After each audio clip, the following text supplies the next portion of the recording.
All right, what's up, Podcast America? Welcome to episode 43 of the Enlightened Neanderthals podcast. And before we get into show notes, let's talk about the Marvel universe of Electric North Jiu-Jitsu podcast. We have Tyler Stanaway and the Compassionate Viking.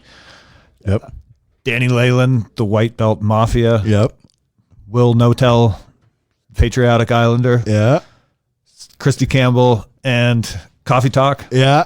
Dude, you're batting 1,000. Am I forgetting one? No. Well, the guru. Yeah. Craig Anderson and the Endless Endeavor. Oh, man. And let's also give a shout out to our friend Brent Weir at project223.com, who was on last week's show talking about disaster preparedness, and he's got a lot of good information over there as well. So this is a joint episode we did with Greg that is going to be uploaded on both ours and his platform. It's basically a rant about the government. No. We got the big dog on. We all howled at the moon. Yeah. It was more of just a big bullshit session, huh? Yeah. But those are the best. I mean, yeah. People, you're just shouting out ideas. You bounce them off each other. It's a good time. I mean, it's my favorite way to spend time is hanging out with a few buds, having a few drinks, and talking shit. I mean, it's just, it puts a smile on my face. Yep. All right, you guys, enjoy the episode. Try them. Well, I don't have one. It's right there. I do have one. All right. Oh, yeah, you got coasters, too. Oh, this is a fancy dancy. They're literally nitro cold brew coffee. Yeah. And beer. From Guinness. Yes. Yeah. Dude, I thought you were fucking with me. No. Because I was like, dude, I think I need some caffeine before we get started. And you're like, yeah, I got you coffees right here. And I was like, Jordan's little joke because... Not very funny, asshole. He didn't want to say anything. He just smiled and walked out the door. Get the fuck out of here. Well, dude, because everybody always says Guinness has like... I don't know, kind of a coffee undertone to it or something. Sure. Yeah. This one definitely does. This one's legitimate, huh? Okay. But you know what? Ooh, hear that widget?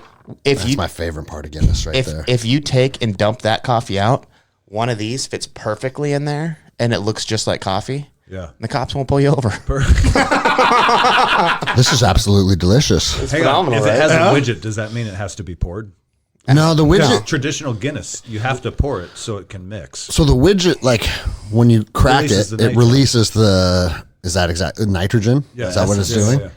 But we're going to talk about the science of the Guinness when we don't understand the science of Guinness. Let me read the instructions. I feel like I got a good understanding. Yeah. But I'll tell you this, bro. It is always better when it's on tap. Yeah. So maybe... That's all beer. I think it's supposed to be poured. You might be right. You are. All right, well, you're we're... supposed to pour it, but here we are. I'm hanging out with the Enlightened Neanderthals, and we're just being degenerates. I got dude. a couple empty Miller High Life cans we could Cut into a... Pour in there. Perfect. It's even kind of sweet. Yeah. Holy it's shit, great. we're recording. Yeah, of course we're recording, dude. Right on. I thought we were still bullshitting before the show. Well, that's when you always have to push record because some of the best content is for people that don't know they're being recorded. Now I'm going to clam up. Everybody get serious. Well, you guys record every week with This is the endless endeavor. You got to be very serious and angry. Yeah. What episode of Enlightened Neanderthals are you guys on now? 43. That's a lot, bro.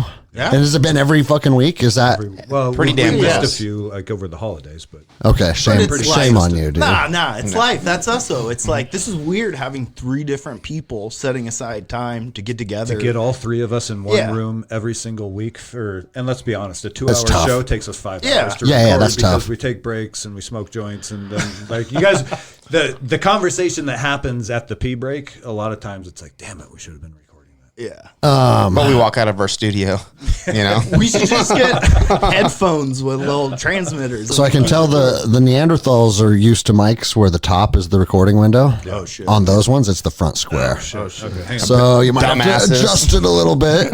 But no, like Skylar was talking into that one the other week and I could barely hear him. I was like, dude, talk in the top. I'm like, oh, okay. Your guys are Say it with your the chest, opposite. Skylar. I saw him out there get blast doubled Is that earlier. better? Oh, that is better. Yeah, it's way better. Yep. There we go. You got to be right up on those ones. Yeah, right up on them. I'm gonna get the Shure 7 soon, like the nice ones that just you drill a hole in the table and then they live like here. like an articulating arm. Yeah, it's time, bro. Hell It's only been fucking 3 years. Yeah, so. I think you have a legitimate podcast. You can now. It's crazy you saying it's only been 3 years, but it's like you have a room with like fan art dedicated to it. Dude, And it's like the yeah. amount of stuff in that time, like we're getting That is close cool. to a year. And it's like, it's nuts how the show's kind of developed its own culture, like consistency, mentality. There's just a unique thing that sets in, and it's resonated It with started you and your fun and fans. it's gotten funner. Yeah, is where it's at. Well, And dude, a podcast is inevitably going to become almost like its own entity, right? Yeah. And it doesn't matter, like we were talking about when you first started, about like how many downloads you get. Like, obviously, you want the show to grow, you want it to be many. successful. But I'm saying, like, if you're getting consistent downloads, that means there are people out there that want to consume you. Yeah. You know what I mean? No, and that's there's- fascinating. It's cool. There's You been know? enough messages from people who are like legitimately expressing that they look forward to Friday morning, their commute. Like they're like, you guys are now the ones we look forward to. Like, I can't, Friday morning, I want to open it up and see what these three boneheads are talking about. Yeah. But I think the reason I just listened to, I forgot, we were texting a week or two ago and I was listening to you guys, and it's your guys' podcast is very much like, hey, I'm sitting at a table with these guys and we're having fun and we're bullshitting, but also going through, like, sometimes it's serious topics. Sometimes it's, it's like real life, but still you just pull up a seat at a table to real life. Yeah. And I think that is the art that people enjoy. Yeah. And what we're recording is not different than, if you were sitting, 20 minutes ago, we were sitting at the picnic tables outside the gym. The conversation was no different than it's not a staged thing. It's just the way it is. And dude, like, I just saw a thing talking about like the percentage of adult men that have nobody they consider a close friend. I've been bumping into more and more people like that. I guess maybe through Training Northwest, and it makes me sad when I actually think about the fact that, as I'm running into more people like this, like holy shit, there really are, because we live in our bubble where I've always had close friends from sports in high school to the Army to mountain bike racing to now the jiu-jitsu gym. I've always been doing something that has kept me in a tight social group. But all those things that you just mentioned required you to kind of go out there and do it. Yes. Yeah. And that is where the circles are found, right? Yeah, you're right. And now we live in a society where most people are sucked into their phones 24/7, me included. Like, I'm addicted to that thing and I despise that thing all at the same time. It's very similar to a woman. But like, fuck, man. You get sucked right in there. If you don't take the time to build a community that's of decent, like-minded people, you inevitably just get sucked into the fucking toxicity that is Twitter and shit like that. Yeah. Yeah. But but it doesn't even necessarily have to be like-minded, because there's like things that like Mike will say that I'm like, Shared struggle. But I also know that Mike is never coming from a place of like, fuck you. Yeah. You know what I mean? So it's nice to have like people that have a little different flavor. Yeah. But they can. I guess when I say like-minded, it's not like a bunch of clones of each other like 2nd Ranger Battalion was for us. Yeah. You know what I mean? You're not going to have like much diversity and conversation and opinion and stuff. It's like, we all want guns, we all want to get drunk, and we all want to fuck hot chicks. Yeah, and if but you don't we're like all that, fuck also you. my people. Never mind. I love those guys. But also, the older you get, it's. I say it all the time. You're like, also 19 years old and Yeah. you don't have any life experience to fall back on. So you're literally just thinking about the things that are interesting to you at that moment. Yeah. But like the Jiu-Jitsu Academy is, fuck, man. There's a million. We got there's a guy for million that. personalities. We got a guy out for there. that. Yeah. You know? Just before you guys got here, Jordan and I were sitting here watching all the Sunday night Nogi guys walk in and commenting on like, well, here's this eccentric personality. Oh, here comes this guy. Look at this. You know what I mean? Look at Like this jackass. And they're like, but it's all these different like weird personalities who all show up here and who are all best friends. Yeah. And have your It's- fucking back. And it's really fucking fun to watch. Yeah, but I think that also goes back to like liberty, and liberty is openness. And even though you guys are in these ranger community and high speed kind of guys, you two are both fucking hippies. And I think hippies and like libertarians having, as long as you be you, you can be you if it's not affecting me in a negative way. Nathan said that after we got back from deer hunting, or actually I think it was on the way home as we're driving home. He goes, I kind of like that, like you and Greg and all your friends, like you're not what other people's dads who are veterans are like. You guys are kind of like hippies, but you're also tough. Bro, being a hippie and being tough, those things should not be mutually exclusive. That's a myth. I know. You know what I mean? Yeah. But that's being open, Like, openness. that's what I'm saying. But like, there was a time when it's like, oh, if you want to question your government, that's just because you're a long-haired hippie. You know, like you're a weaker person because you didn't agree with the Vietnam War. You know what I mean? And hippie started to get some negative connotations. Started when they didn't shower. There's a bunch of savage fucking hippies right Now. out there on those Yeah. fucking mats. Now, yeah. You know how much Yeah. tie-dyes on that mat right now? It's Man, it's cool though. But like, no, it's exactly what you say though. Like, because sure, when we discuss social matters, like you and I especially lean conservative on things, and people start to think we're these. I really like, don't. Here's the these, thing, though. these I radical right wing wackos, and it's like, dude, I don't even know if you guys know this, but we had a transgender kid training here for a while. Like, guess what? I didn't care, and I didn't have to. The one thing that I was concerned about, it was a female that wanted to be a little boy, and so. They all get choked out the same. They all get choked out the same. But little boys, and I shouldn't say little boy, she was like 18 in adult class, right? Okay. So if you're an 18-year-old girl telling this team you're an 18-year-old White boy, belt Bob coming at that's you. what I'm saying, Yeah. right? But bro, that was on her to decide, right? Yeah. And it's just like, hey, this is what it is. Freedom. But guess what? You're also welcome here, and I'll be nice to you because you're a nice person. You're being nice to me. Yeah. Right? Like, and the thing is, too, she didn't come in and was like, Expect he's, special He's treatment. dead. He's Yeah. dead naming her because she goes by he now.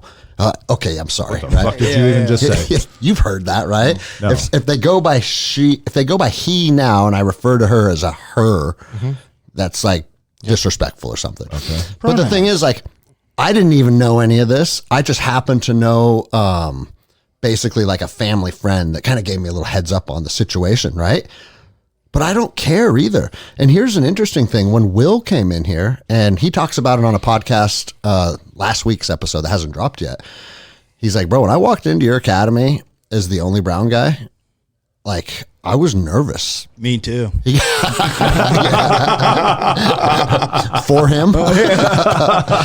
No, and he goes like, because like our culture has like my whole life kind of been like, hey, white man's the enemy. White man wants to keep his thumb on you. White man wants to keep you down. And he goes, and then I walked in the room and like literally I'm the only fucking brown person in the room. And then he goes, I realized like, man, you guys literally don't give a shit. And I said, not only not give a shit, it didn't even register in my brain. Like, hey, who's this new guy? And look at that dark skin. You know what I mean? Yeah. Like, it didn't even register. I was like, Will, that's not, and I'm not saying that doesn't exist, but they try and paint the picture that it exists everywhere, and no one that I'm friends with gives a fuck, dude. Yeah. You know? Yeah. So, but even someone like Will that we consider a friend, we all have a relationship with, he even felt it a little bit, you know, that's like, hey, this narrative's been pushed so hard. Interesting. Yeah. That it took me a while to realize, like, hey, like, these dudes are fucking down with me and I'm down with them. Yeah. To the point where even he started getting some pushback from his communities. Like, oh, you used to come and drink with us. Now you hang out with them. Stupid like, white guys. Yeah, really? dude. Oh, you know? shit. But it's like he had to realize something. It's like, dude, it doesn't matter But we love him. who people are culturally. It matters like if the people to your left and right want to uplift you. And he's like, man, as soon as I started hanging out with you guys, I started eating cleaner. I started going to the gym. I started taking my role as a jiu-jitsu guy more serious. He's like, everything started to change when I invested in leveled spending time with people that are on a path to being better. Yes. You know? Yeah. And it's like, maybe one day the gym will even have a black person. let's not get carried away. This is like Steve. Jesus. Man, everybody, and that's the thing, man. And Folk knows this, man. We're actively recruiting. If anybody knows one, The truth is the biggest racism that I ever experienced in the military or law enforcement was literally us just busting each other's balls, dude. Oh. Coming up with the most racist shit we could find to make fun of Daryl Brown. You know what I'm saying? And then he'd say the fucking shit right back to us. Same thing when I was like a cop, dude. I never saw any of it with any real like racial undertones. It's just like, dude, yeah, the guys on my team are Mexicans, and I can make fun of you for that. yeah, exactly. Like At some point, it's endearing. Yeah, You know? no, it is. Yeah. It's if they're the not reality- busting your balls, that's when you need to be worried. Yeah, Yeah. the reality is if you don't talk to the people I don't like are the people I do not talk to at work. If I don't say a word to you at work, that's when you know I don't like you. If I walk up and I'm like, "What's up, Beaner?" That means we're bros. Yeah. Yeah, And everybody, the reality is people will hear that and be like, "Oh, we can twist this and record this and put it on Instagram and make him sound bad." But every fucking man knows that's how we talk to each other. that's how we fucking talk to each other, dude. And I actually feel really lucky sometimes that I work in construction because I think it's one of the very last places in America where you can be like masculine on the job site and not get in trouble for it. Well, bro, and I on the episode of I couldn't imagine working in an office cubicle environment right now and having to be politically correct day in. Oh and my day out. God. it's impossible. HR every afternoon. It would be the worst. You'd be in detention after But work would you even every know? day. Like, say you started in that environment when you're 24 years old, right out of college. Just don't And- say femininity. Yeah, feminine. I can't even. Yeah, I can't even say it. I feel like you'd have like a bullet drop chart on your wrist of pronouns just to but get I'm- along I'm with saying, people. Say your life experience was different. So that coming out of high school, what if I had gone to college and not become a ranger, and then gone into that cubicle world where all you know is political correctness and you're sort of socially isolated because you can't be yourself and nobody around you can be themselves. You don't actually know the people who you interact with day in and day out because you're all fake You're all for the fake. sake of being politically correct.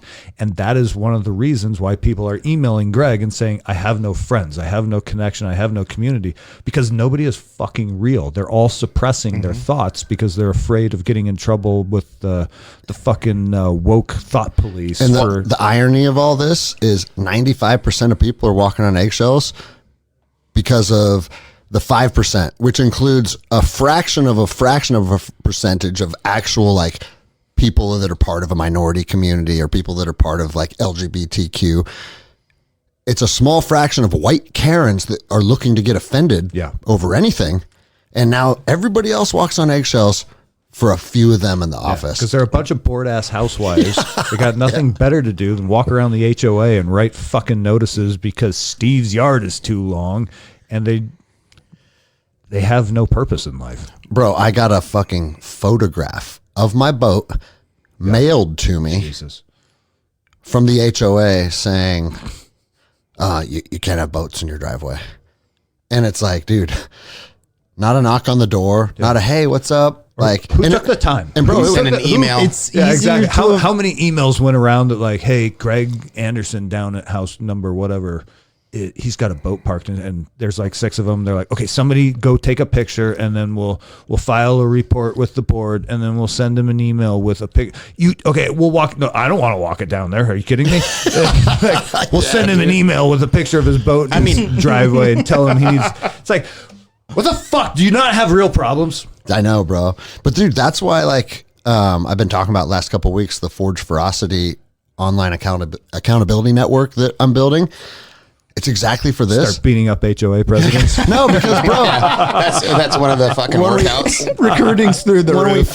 when we sit down and have weekly team meetings like this, they're going to be rooted in reality, and you can have fun and you can laugh and you can say things that are a little off color.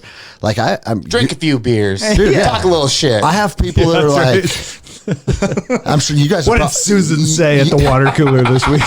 You guys have probably got this too, Fucking where bitch, I people are hate like, hey, bro, I love your show, but man, be careful because you're pushing.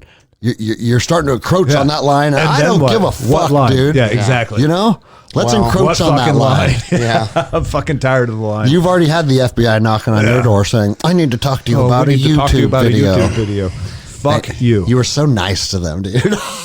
They did catch me off guard, and Well, that's what they want to do. yeah. So I didn't roll over. I was thinking more from a like, they're trying to entrap me. They're trying to get, because the female kept asking me questions like, What a bitch. yeah. How was Epstein's Island? Shouldn't you be at home raising your children?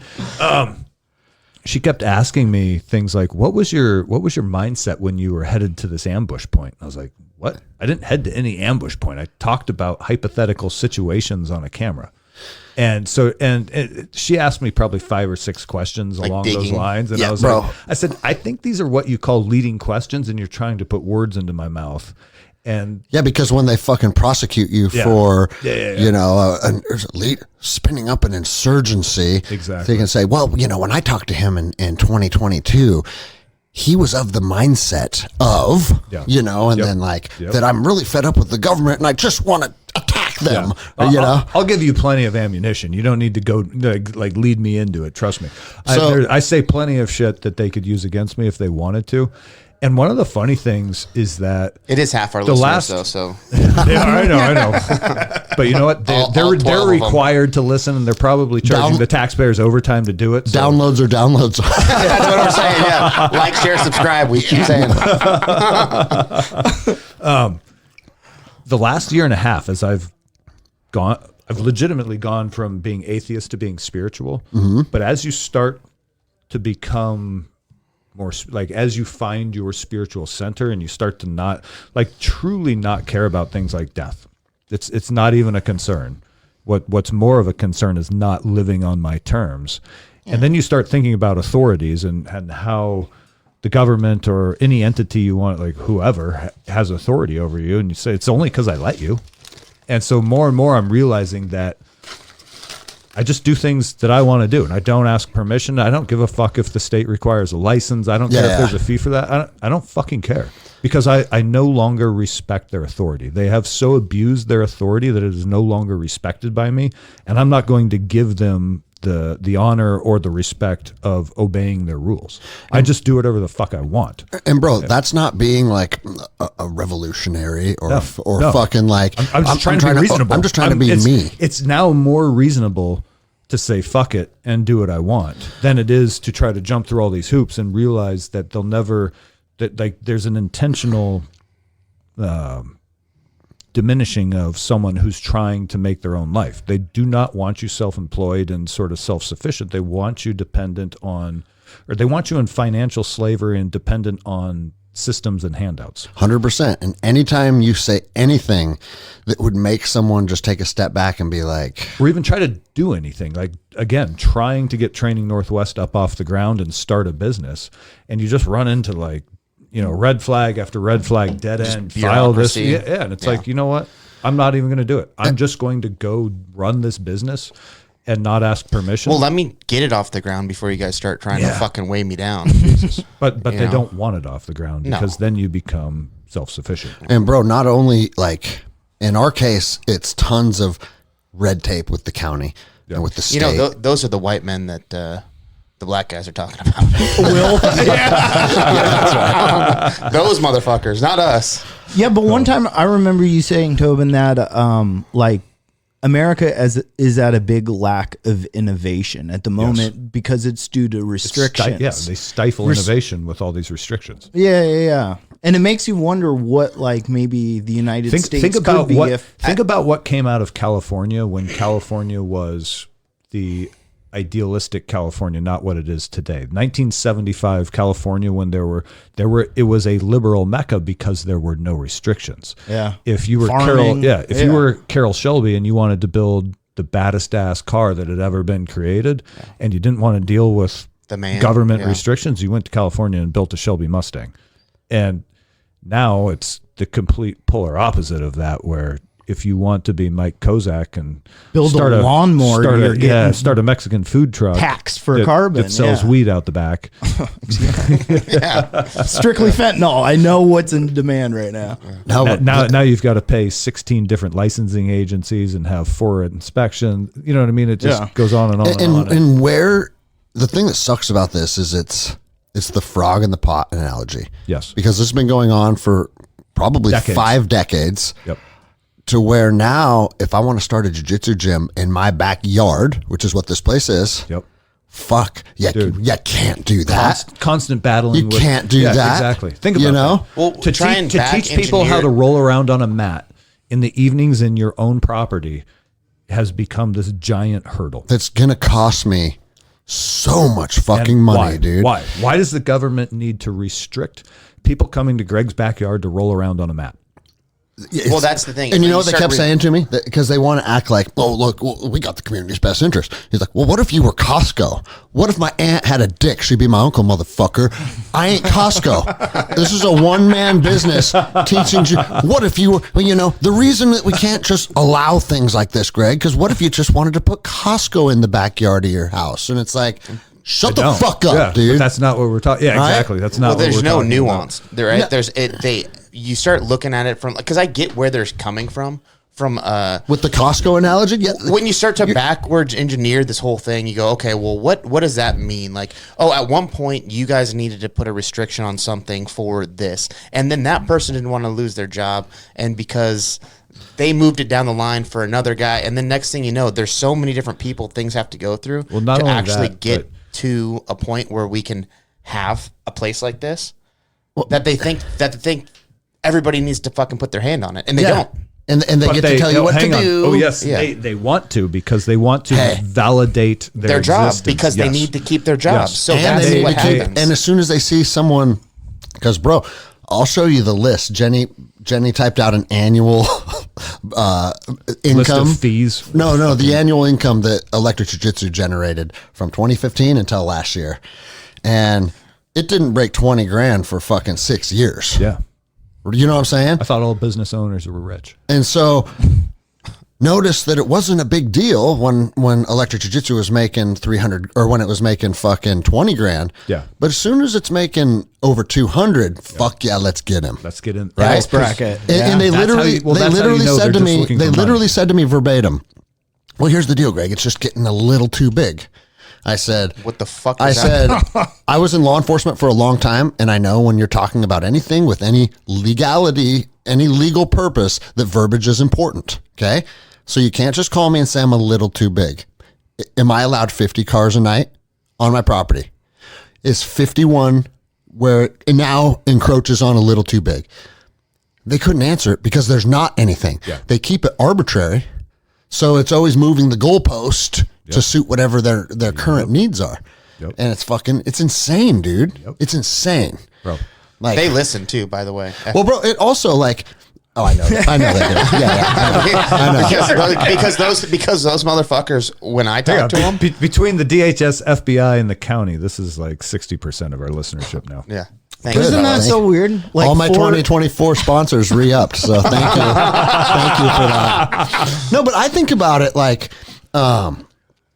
to take my boat out on the water, it has to be registered with the county. So now they own the ocean. No more.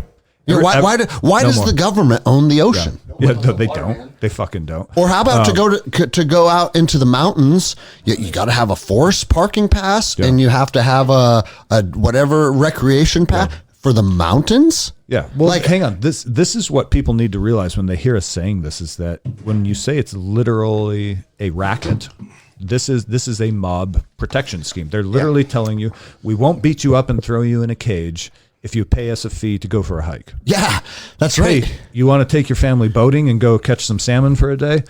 If you pay us a fee, we won't take your boat away from you and impound it. That's right, dude. And that's literally what it comes down to. It is a racket. I'm fucking sick. Like when people try and defend and be like, well, the state maintains the roads. How much more of my tax dollars do they need to maintain the roads? $40,000 Yeah. to get a few miles of the road taken care of. You know, Here's what is starting, I think, to happen is people are starting to wake up to the fact that there's a whole, and maybe it is the generation of us who fought over in the Middle East are starting to look around and go, We don't live in a free country. make me. Make me, motherfucker. Yeah.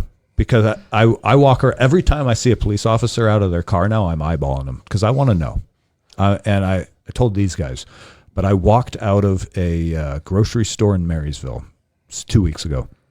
And here's a cop out of, I can't even say his or her car because sexually androgynous with the physicality of a 14-year-old boy. And I thought, imagine this person walking up to my driver's window and being like, I need you to step out of the car. And I said, I'm not going to do that. Sir, I need you to step out of the car. If I do, one of us will die here on this roadside. Bro. And I've got a pretty fucking confident feeling it won't be me. And I think about that shit almost daily, dude. Yeah. Because it's like, all right, 10 years in the profession. Congratulations. You're now the enemy. Yeah. And dude, like they did, I've said it on the show a million times. Most police officers are good motherfuckers, right? Yep. But what they're doing is they're purposefully diluting they're recruiting. good-hearted people who are easily controlled. They want to believe they're doing something good because they have a good heart. Especially And over the last couple years. Well, COVID. But they tell them, hey, you are on the as long as someone is reinforcing to them, hey, you're on the right side, you're doing the right thing. They don't dig deep. They don't think for themselves. They just appreciate the affirmation, and they move forward. Like even if they kind of know it's a thin veil, like they're saying, yeah, they're like, okay, no, I believe I'm doing the right thing, even if there's that thought in the back of their brain that's like, hey, you should pay a little closer attention. They're like, no, we're doing the right thing. Our boss said we're doing really well. And my check cleared. Exactly. Yeah. 70% of the armed forces are obese right now. Yeah, I know. So hang on. So those same people, the same people who they're relying on to be the enforcers, who have that sort of like that little feeling in the back of their mind, but the front of their brain is saying, no, you're doing the right thing. You're being affirmed for this. The moment they run up against people like you and I imagine 30 of us who just said, fuck off.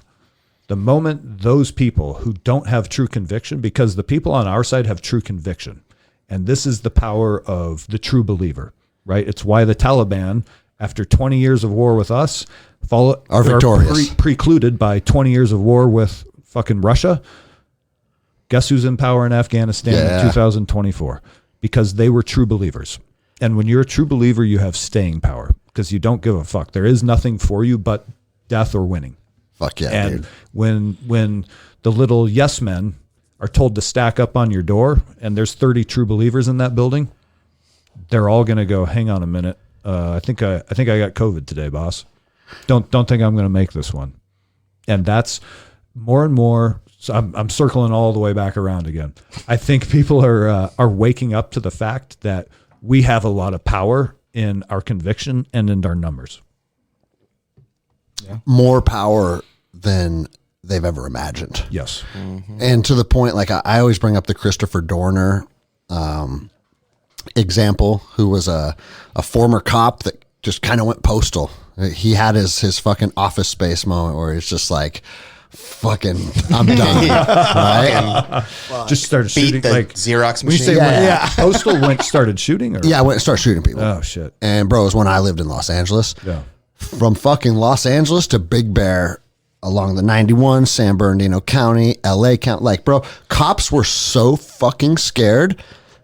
You can look this up. Oh, yeah. They were shooting into cars that just matched the description. Yes. Bunch of Asian women, I think. Yeah, bro. Yeah. And they didn't even get in trouble. Yeah. Because, bro, we're trying to get Christopher Dorner today. Authorized force. Yeah, authorized force, dude. Sorry that I didn't ID a target and I just shot into the wrong car on multiple occasions. Miss Kim. But you guys don't understand. There's a madman out there, and I watched it shut LA down. Yeah. And that's one dude. Remember the DC sniper, too. Yeah, same shit.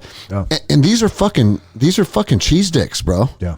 You know? Yeah. And it's like without even really a plan other than I'm just going to go out and cause some chaos. Yeah. You know, it wasn't strategic. It wasn't tactical. And you can shut down entire cities. Like, this is what I see happening, though. I think I was actually talking to someone about this morning because he sent me a text message and said, dude, I feel like you worry about a lot of things. It's like, motherfucker, I don't worry about I don't much. worry about anything. I know. Yeah. Let's be very clear. I'm not worried about a motherfucking thing. But I think this summer the grid goes down. I hope so. You know what? I had this thought. Yeah, I think so. I hope so too. Because no. No. I was over at Jen's house the other day, and it's like the kids are on their tablets and playing their fucking PlayStation, and Sounds cool. yeah, I was like, That sounds Nice. fun. this is Chill you know what I little mean. I don't afternoon. hang out with them that often, and so when I do, it's like, hey, let's play Uno or let's play a board game or something, so that we can converse and Some interact. physical world Yeah. stuff. Yeah, and it's like they just want to be on their screens, and I was like, you know what? I kind of hope the fucking grid goes down so that everybody can get off of fucking Facebook and get back to sitting out in the fucking yard Yeah. and talking to each But other. bro, here's the thing: we've reached the point now. Society has reached a point where we're so dependent Oh, I know. on the I know. on the I know. grid that when it does go down, Oh, I'm aware that most people will 90% die. in I just 30 want me and my days. I just want me and my 30 kids. days, they say. so this is what I'm going to do. This is my plan. Oh, I can't wait. Is I'm literally going to recluse. Like go out to the property, focus on building. We're going to have two things. We are going to have a fucking 100 there will be security 100% of the day active in our fucking predetermined positions. Yep.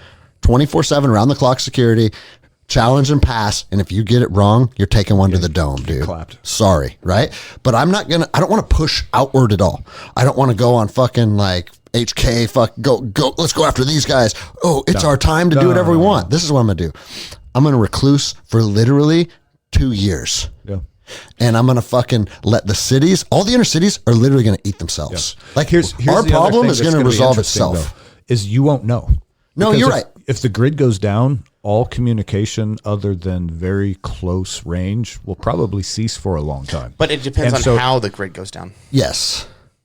If Yeah, it's that's true. if it's a situation like the Metcalf attack, you know, where they'll attack substations or something like that, or something of that nature. Which, hey, let's be honest, there's plenty of people in this country who we don't know about are here. Yeah. That could do that if they wanted.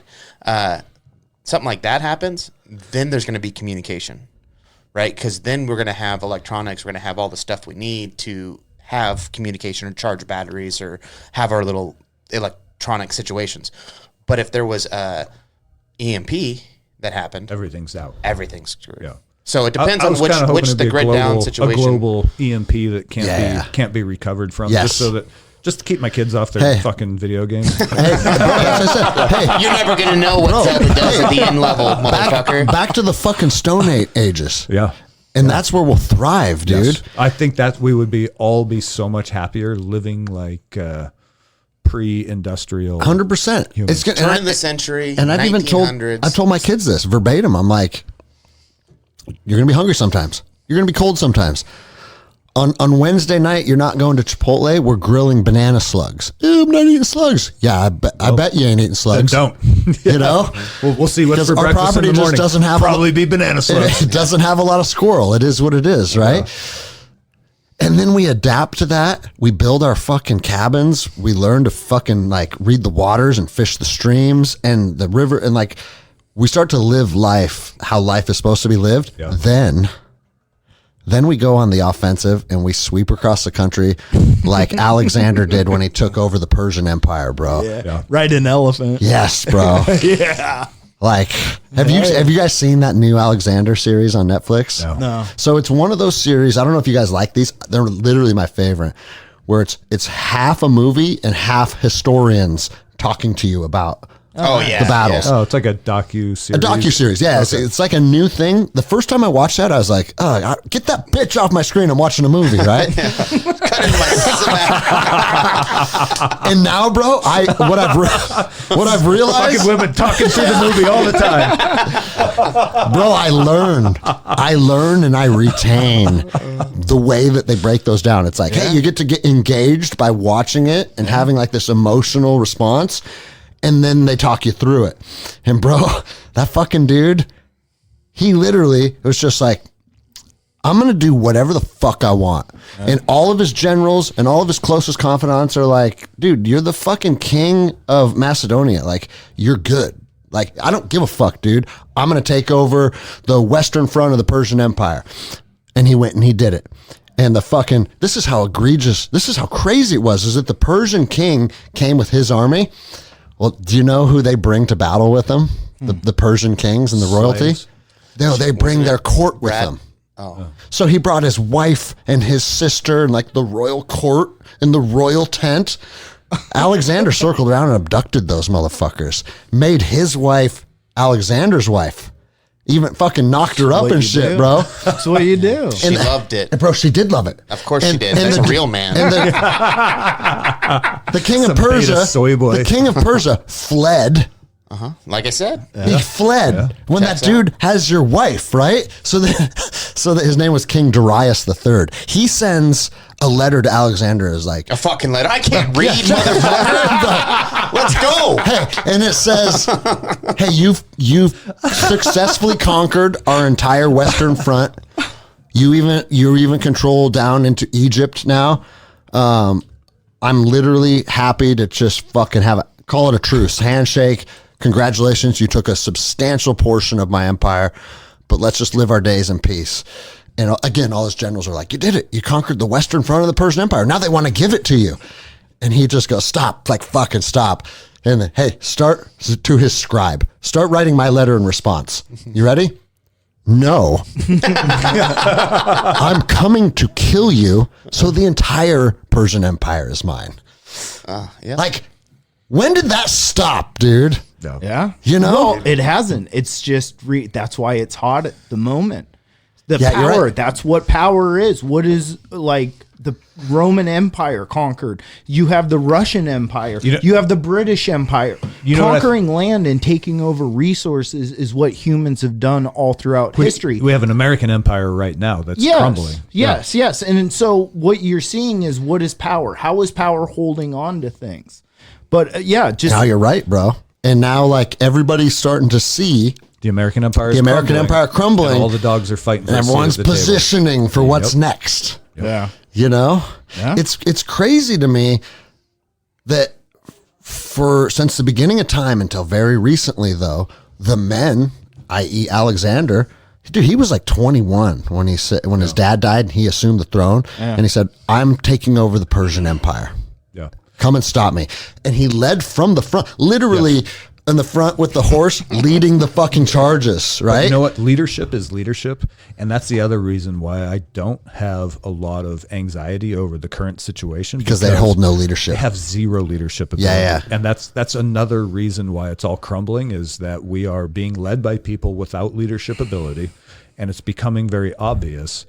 And every time I've ever been, like, we're talking micro, macro, but like, think of my CIA contracting days. Every once in a while, we would have someone put in to like a leadership position who was not a strong leader.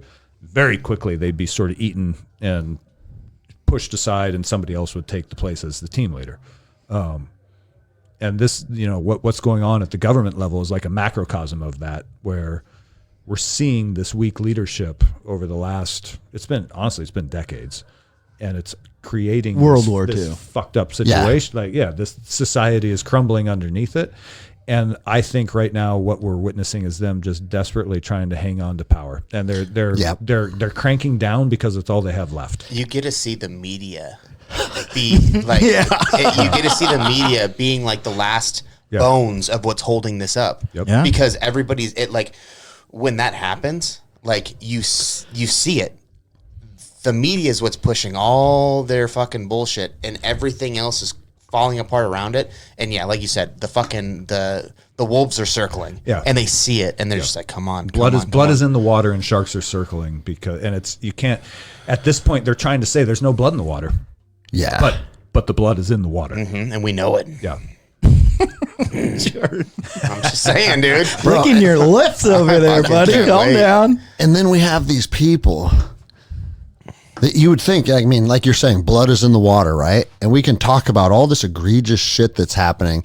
And another bill that got proposed, I think yesterday, for another not paying that $20 tax. billion for fucking Israeli security. Like, okay, well, our border's wide open, I right? think they also attached $15 billion in Ukrainian aid to their measure to secure the southern border. Yeah. It's like, oh, you're not voting for this? How un-American are you? If you want to pay fuck you to secure our border, you got to pay to secure somebody else's border, right? Like, what the fuck are we even talking about? And that's because it's all these years of backdoor deals that they gotta fucking come through on. And bro, did you see like 2 weeks ago there was a fucking senator I'm pushing a bill to make it illegal to own or operate glue mousetraps. Super inhumane, right? Fuck. Like, bro, have you ever had an infestation of rodents in a barn? Like, you want to know what that's like? What the fuck? Hey, this is what I'm sending all the glue mousetraps down to the southern border, and I'm capturing some motherfuckers. So, bro, think about that, bro. You can't have. And he even said, "I want to make it." Is that possible? Can we line the Rio Grande? It's like 3 foot deep. I think we could. Dios Why not? míos. Good luck. Good luck, motherfuckers. Dude. Illegal. When I hear a politician say illegal to own or operate, okay, so now you're talking about enforcement measures. Hey, that guy has glue traps in his garage. Yeah, put them in his attic. I seen them. He handbraked those fuckers away. We're gonna get him. And you want him up. And you wonder why these agencies need 87,000 new agents, right? Yeah. Oh my god! And then did you guys see Chuck Schumer fucking last week holding the thing of Zinn up? Oh yeah. He goes, we're gonna start coming after Zinn because Zinn targets children. All right, so don't worry about the cherry flavored vapes. no, right? Well, don't worry about the doctors trying to cut their dicks off. Yeah, right. Yeah, those Zins what we got to worry about. Those fucking relaxed teenagers are gonna go fucking ape shit. So Jenny saw that. We heard that fucking him say that on the news, and she goes, oh, well, he obviously has investments with like other tobacco companies. And Zinn, because Zinn is literally just nicotine. Yeah. Right? Flavor. So it must be hurting the tobacco companies that he's in bed with. Oh fuck. Yeah. There has to be something going on, right? What's his home state? Well, then, do you guys follow the page Political Tracker? No. It's cool, man. It's Is that the one that tracks all their donations? No, it tracks all of their investments. Yeah. Oh, yeah. And it's like, hey, Like if the you Nancy Pelosi if you want to get tracker. rich, just track Nancy Pelosi or Dan Crenshaw, because they never, ever, ever, ever, ever, ever, pick winners. ever don't take more than like a 30% fucking gain a year, right? Like, their predictions are better than hedge funds. That's what I'm saying, You know, right? you're like, wait, excuse They me. are so smart. You suck at running the company, but you can do terrific on what all stocks. these, So why are you running the So company? all these Go be mutual in a- fund managers Yeah. we're paying to invest our retirement are doing is they're just watching Nancy So this Pelosi's guy history. tracks all of that stuff, right? And he said it wasn't Chuck Schumer, but it was a bunch of his cronies, like in his inner circle. Guess what? They just happened to fucking dump like a couple days before a bunch of stock that is owned by the parent, whatever the parent company is that owns Zinn. Like, So they're shorting it. so they're fucking, for some reason they're dumping it. Yeah. Then they're getting up on their fucking podium and talking shit about it. And I don't know what the fucking exactly is going on, but if you think Chuck Schumer's concerned about the health of your fucking gums, pull your fucking head out of your ass, dude. You know, it's fucking ridiculous. But that's part of where we've gotten to with society is it's like just trust the government to do what's right for you. You know, they're going to make sure your food is nutritious and that your healthcare is good and your schools are good. And the reality is they're not doing any of that. The public nutrition schools is bad. are The healthcare shit. system is fucked, and the public schools are a goddamn disaster. we're producing retards. Yeah. You know? Yeah. You can't say that word. So then that makes you think, though, is that if you're producing retards, is that because culturally something's shifting or the education has let us down? Oh, What I the think- education is post-industrial, like create factory workers. And yeah, I was gonna say. it's a very narrow conduit. But is hang on. education leading all this culture stuff of was- LGBTQ, something that's so part minute of that it. becomes a whole curriculum in theory? The and public education system is a way to control information to the masses. Yeah. So you indoctrinate kids their entire childhood in your chosen history, science, whatever, and you sort of quash critical thinking by just making everything a bubble choice or bubble test, multiple choice test. So you're rewarded for memorizing and regurgitating the information that you're given. But it's never 2 + 2 = 2. It's telling that Math is racist. well, there's no why is philosophy not taught in high school? Because philosophy gets you thinking about different ideas. Yes. And that's not what the public school system is about. The public school system They don't is have not philosophy, about it's but not they have about critical lit. thinking. But literature is the only thing. I mean, books have complex idea to develop characters and morals and structure and stuff like that. I would love to see what's on a literature class for a high school senior today. I bet it's one book. So then it's like, do you think they're not giving them complex enough ideas to No, they're really not. grow and They're not. develop? You are being rewarded to regurgitate the information as it is told to you. So you think that drives culture? Like if you change their yes. How could it education, not? that leads so much to I don't know. How could sticking education up for not the drive victim culture? more? Dude, I don't think it's only. You heard it here first. Drop out. I don't think it's only like what's on the actual curriculum in reading, writing, and arithmetic. You know what's missing in culture is any sort of hardships or rites of passage. Like every culture used to have a rite of passage. Like when you become fucking 14, you and your dad are going out in the mountains or whatever it is, right?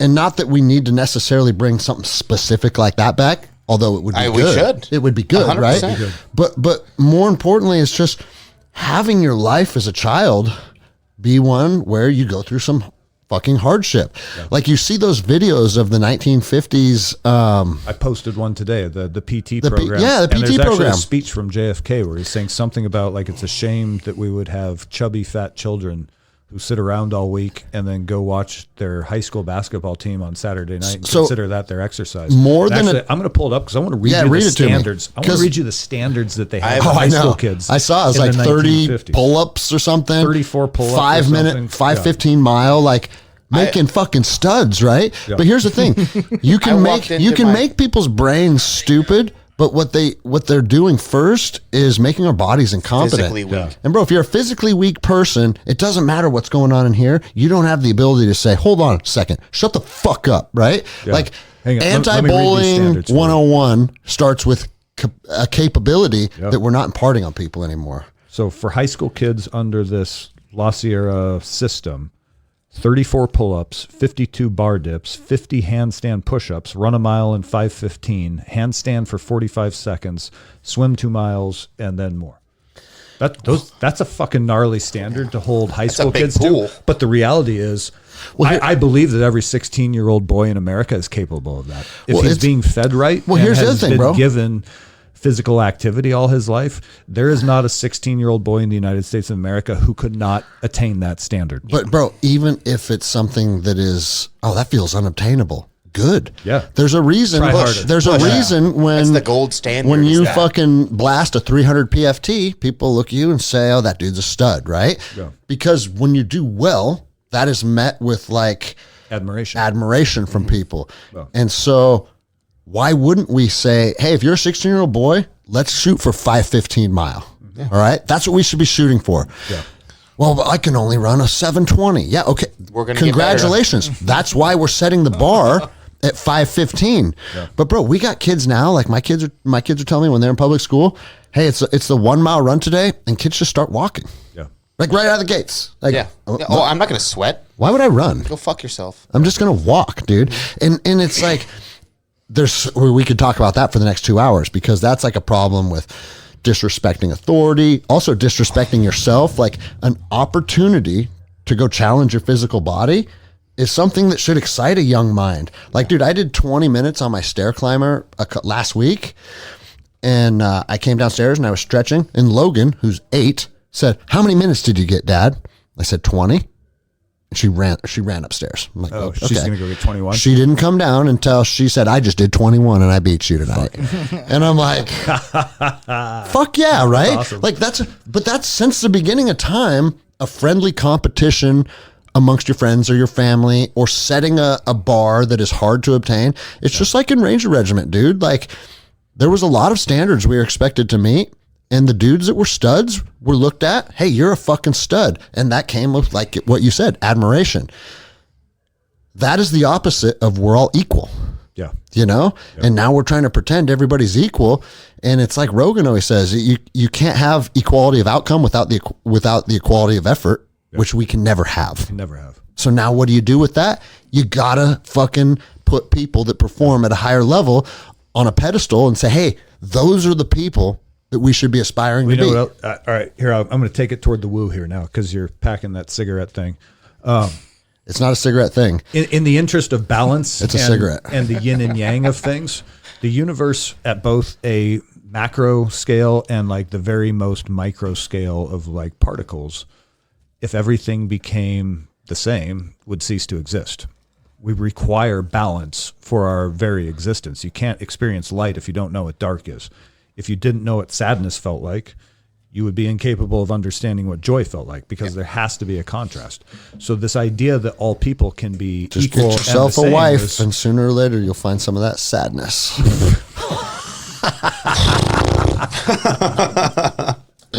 Don't do it, Jordan. No.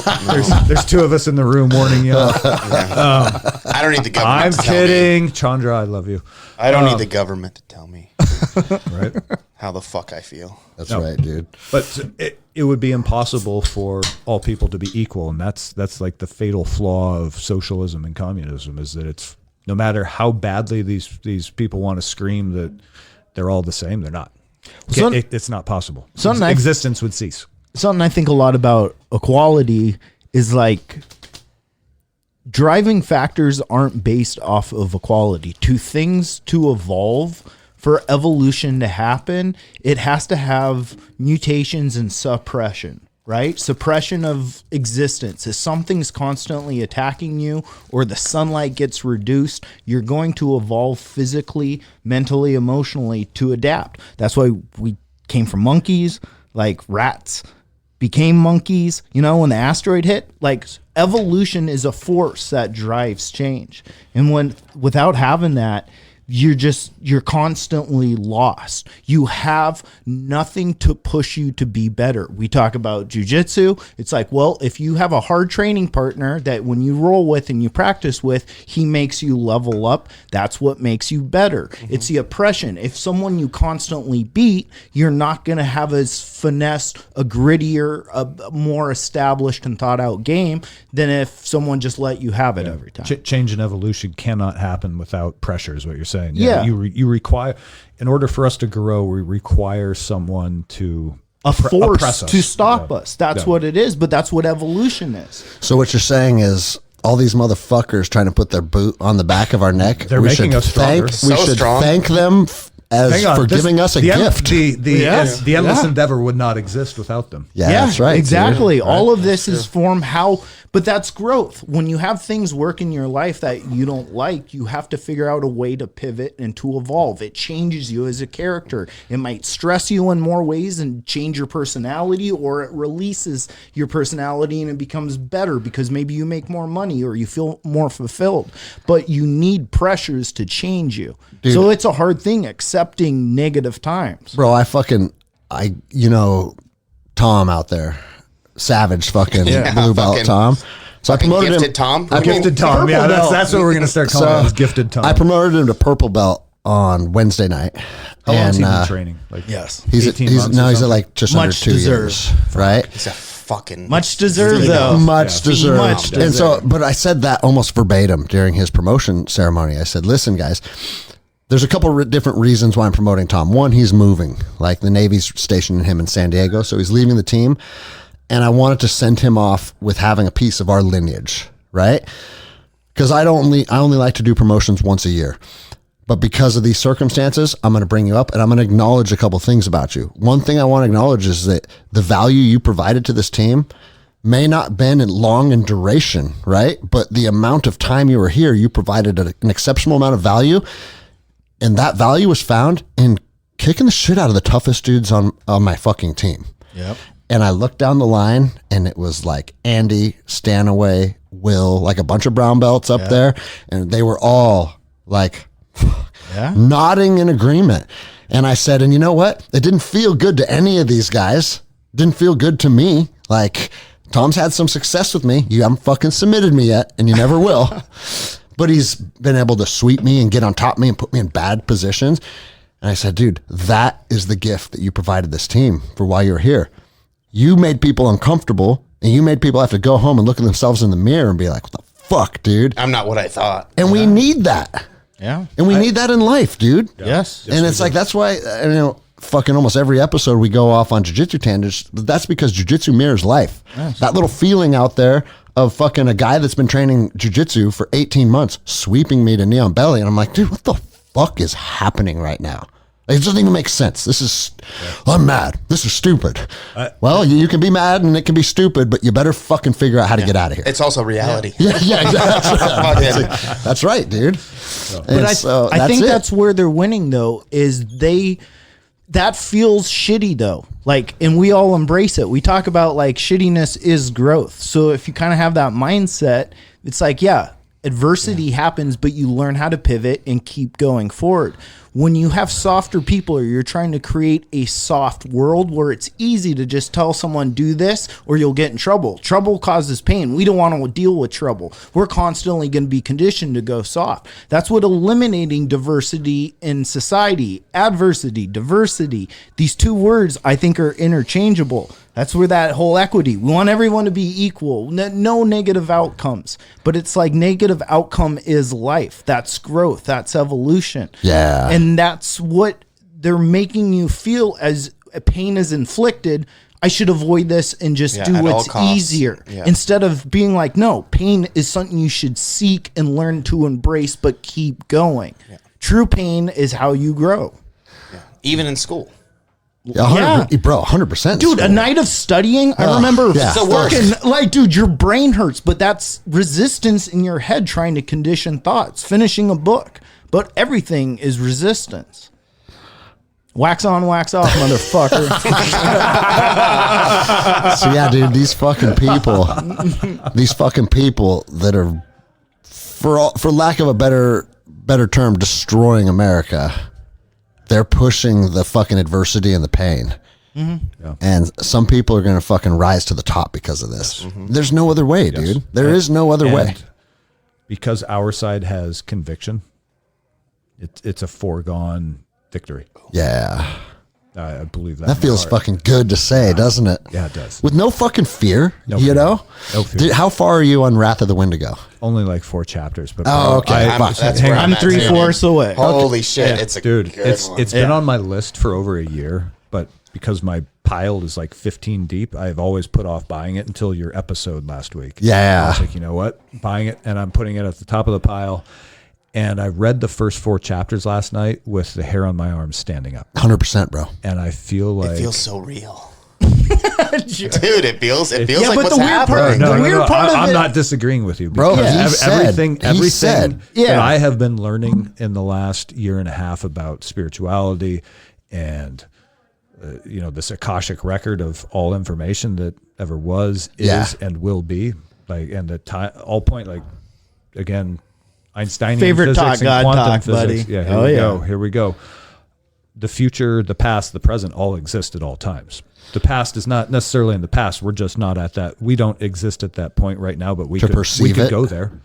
And so if this man, I'm going to try to get in touch with him and get him on our show. Same. But yeah. What show? Clay Martin. If it was given, if this story was truly given to him, which it was probably downloaded to him from the Akashic record. And which means that it exists somewhere in space and time. And parallel time. And it feels a whole lot like it's written about our little crew. You think? Dude. They start doing rune castings? Bro. All of a sudden they're talking about bridges. Yeah. We got one. There's one right over there. As a matter of fact. It was written for me. Bro, Tyler's talked about that. He's like, it's very interesting how human beings are arrogant enough to think that our brains can create things that Mother Nature can't create, right? Well, what's a fucking hard drive? I have fucking 300 or 200 episodes of photographs, audio, video, typed notes, like literally fucking records of each episode on that hard drive, right? And Tyler goes, dude, hard drives are made from crystals because they retain information. Yeah. So the same way that crystals and bones and salts can retain information in the aspect of how it relates to nature. Yep. Yeah. And it's like, And give and receive. And Yeah, if you go, In RCs. yeah. it sounds crazy to say, but it's the same thing with like what I've said about, God, one of my buddies, someone just went to an ayahuasca ceremony recently and said, or no, it was mushrooms. It was mushrooms. Actually, it was one of the kids out here right now. He was talking to me about it last night. He goes, dude, I was sitting and we ate all these mushrooms and then we just looked at each other and our brains synced and we started talking non-verbally. Yep. You're crazy. You can't do that. Well, bro, you think that we could make something called a Wi-Fi router where I can sit here and talk to you without saying anything, and then you can pick that up and you can see what I thought through text message. You think that us as human beings can create technology that Mother Nature's incapable of creating? So there's a pretty strong theory that comes out of quantum physics. When you get deep in the weeds, that there is a, like, I call it the Akashic record. That's sort of like the voodoo woo-woo name for it. But then I guess if you're more scientific, you just call it the information field, which is a two-dimensional plane that is encoded with holographic information of the entire universe. So the information that is Jordan, the information that is this building, the information that is fucking Mount Rainier is all encoded on that two-dimensional plane. And that's where you get to all points in time and space exist always, in the future and the present. Like, so if let's say this book is actually a story from the future, it would be encoded on that two-dimensional plane, which could then be broadcast into our three-dimensional world. That's the holographic universe theory, is that this universe is holographically being broadcast from this information plane that exists in two dimensions, in a second dimension, which we wouldn't be able to see because we live in the third dimension. Yep. Marijuana kids. All of that. No doubt, dude. I started to see eyes glazing over, and I was like, I'll just stop Hey, talking. dude, that's exactly what I was thinking, though. Yeah. You nailed it, dude. Verbatim. I got a crystal in my heart. But it's and why it just hits you. Tyler can wake up one morning and be like, I know the runic library. He Bro. didn't study that. He just knew it one day. You know what I mean? Bro, And so people, you question things. You say, I that's love Tyler. Tyler says to me, but a person would tell you, hey, that's not possible. And you go, no. I talked to Tyler a week ago and he wasn't talking anything about this. And then 6 days later, he explained the entire runic alphabet to me and what each god was associated with and what each thing meant. Bro, I know. And it's like, and I said, how did you learn this? And he goes, I don't know. it came to me yesterday. Dude, So that is, again, so if you go into like Buddhism and Hinduism, if you can tap your consciousness into that two-dimensional plane of information, then you can download things. So Tyler downloaded the runic library and all its information. I love that, like, we have this belief in each other, but while simultaneously being like, you're fucking insane, bro. But he's not. But he knows it all. Wait a second. You didn't even tell me. So, dude, me and Tyler were moving forward with the business idea that we were gonna kind of do as a team. And he walks in my office one day, and he has this look of like despair in his eyes. Yeah. And I was like, "Fuck, dude, what is he about to hit me with, dude?" And I thought he was gonna quit the gym. Oh. What I thought was happening right now is he reached some level of spiritual enlightenment, for lack of a better term, to where he realized he doesn't need to invest in the physical anymore. Right? Because, that's like the pinnacle, right? I don't need to be a fighter. I just go to a mountaintop and fucking and fucking project out into the universe. Yeah. And so I was like, dude, is Tyler done with this place?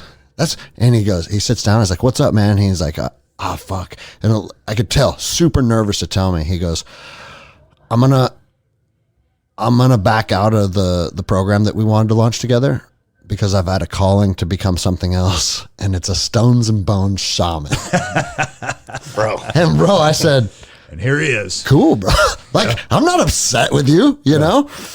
But he's like, dude, do you know how hard it was to like tell? I mean, he goes, just imagine I'm going to one of my best friends Yeah. to say, hey, we had these ideas, but fuck those ideas because I'm going to start throwing fucking runes and bones on the ground. Yeah. He's like, I was nervous to come basically, to come out of the closet with it, right? He goes, but I also had to. I didn't have a choice. Yeah.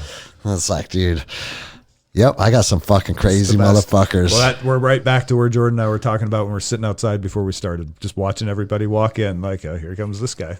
Yeah, oh, here comes that guy. This all the personalities. Yeah, all savage. No. And all savage. That's just it, bro. I mean, you got fucking Hayden who builds robots. You know what I'm saying? Like that kid goes, his extracurricular activity is building robots, and he'll fucking, if you're untrained, Dude, he will kill you. Yeah. He will kill you. If you're trained. Yeah, that's what I'm saying. Like, If you're trained. If you're trained, and his robot will too, I'm sure. I don't know if his robots are anything like him. Maybe God he can damn. finally make me my Claymore Roomba. I've been wanting this thing. bro, ask him because he gets frustrated. I'm sure you've heard me ask him. I ask him to do things for me that are like outside of the realm of his capacity all the time. I love it. Like, Hayden, when are you going to build me a hydroelectric dam out of my property? I don't build dams, Professor. I'm like, What could you? And he goes, probably. no, Hayden will be fucking welcomed with open arms during the dude. fucking apocalypse. Most valuable because man his can. brain functions on a frequency that's very different than where our brains function, and we're going to need people like that. Yes. Oh, dude. You know? Most valuable man in Canada. Yeah. Hey, we don't need to fucking man the towers anymore because I built this program to have his robots man the towers. He'll be like the white Morpheus. All right, I'm going to crack the window so we can smoke this Native American cigarette. Yeah, I was wondering about this. Can we take a pee break? Let me see No, we don't need a pee break. No, oh, What's this? We need a pee break. I'm sorry. We need a pee Welcome break. to Greg. Enlightened Neanderthals. All right, potty break complete. We're back. Shit. Let me I don't even remember where we were at because it's time to smoke a Native Wrath of the American Wendigo? a Native American cigarette. But this, for those of you that are watching on YouTube, when Jordan said, "What is this?" I said, "That's a motor." I know what a motor is. I'm an electrician. Right? Were we recording all that too? No, we were not. Oh, okay. But this is a multi-wave oscillator. That's what it's called. Yeah. And it puts out a center vortex, which is in the golden ratio. Yeah. And then all these other vortexes are like some different frequency. It's like a coaster for 8 beers. Yeah. Gets you in tune with energy. And I'm probably saying this wrong, but Lakovsky is the guy that invented these. Lukovsky. Lakovsky, that's Lakovsky. And bro, it's like it's an ancient Did fucking any of, medicine. Yes. Did any of you watch that sacred geometry video I sent you? Yes. Probably. Yeah. Bro, I can own my brain. I always say like, this isn't a fucking poor me story because my brain works fine, but I can't retain when they're talking in those, like all the series on Gaia, Yeah. like Sound of I Creation, love all and that shit. it's fascinating. So good. And as soon as I watch it, I'm like, dumb? I would probably have to watch that 5 or 6 more times just to be able to really kind of digest it. Cause it's literally fucking blah, blah, blah, blah, the whole time. And every sentence That's what I feel is like something all the time, that is dude. something like Okay, that so- my brain can barely grasp. And these multi-wave oscillators, same shit, bro. And for all the high school kids listening, this is why you should pay attention in math class. Yeah. And not do any of your math Yeah. and have to do it in summer school in fucking Snohomish High School to graduate. Good for you. Summer school, dude. Fuck. I tell my kids too, because Reagan is a mini me. Is she? She fucking hates math. She hates schoolwork. She's like, you said you hated school too. I was like, I did, but I still completed it. So now you have to complete it. Neener. But bro, I was actually thinking about that the other day. I don't know, like, when did we determine that a young mind needs a formal education to be a successful person? They don't. Because maybe Period. maybe They that don't. is not. Yeah, actually, I don't think they do at all. Because bro, her brain Yeah. and like, I have a little bit of a vision, which I hope Jen doesn't listen to this episode because, and I mean, well, now one of her friends is going to send I her know, this right? spot. Timestamp. One of the At reasons 111 on the YouTube video, Toby said this. With a one of fucking the Miller in his reasons hand. I want Training Northwest to grow is I want to become self-employed so that I can homeschool my kids. I want to have my boys with me 5 days, like during the workday. Jesus, rookie. He shook it before he gave it to me. Yeah, my bad, dude. I got a joke for Watch Greg. this, dude. It's so funny. I want my kids out of the public education system, and I want them with me, sort of Learning reality. apprenticing. Yeah, I want them observing me as I go through life. Yeah. I think that is actually. I've actually been very bothered the last as I've gone through the divorce and gone through like a very dark time.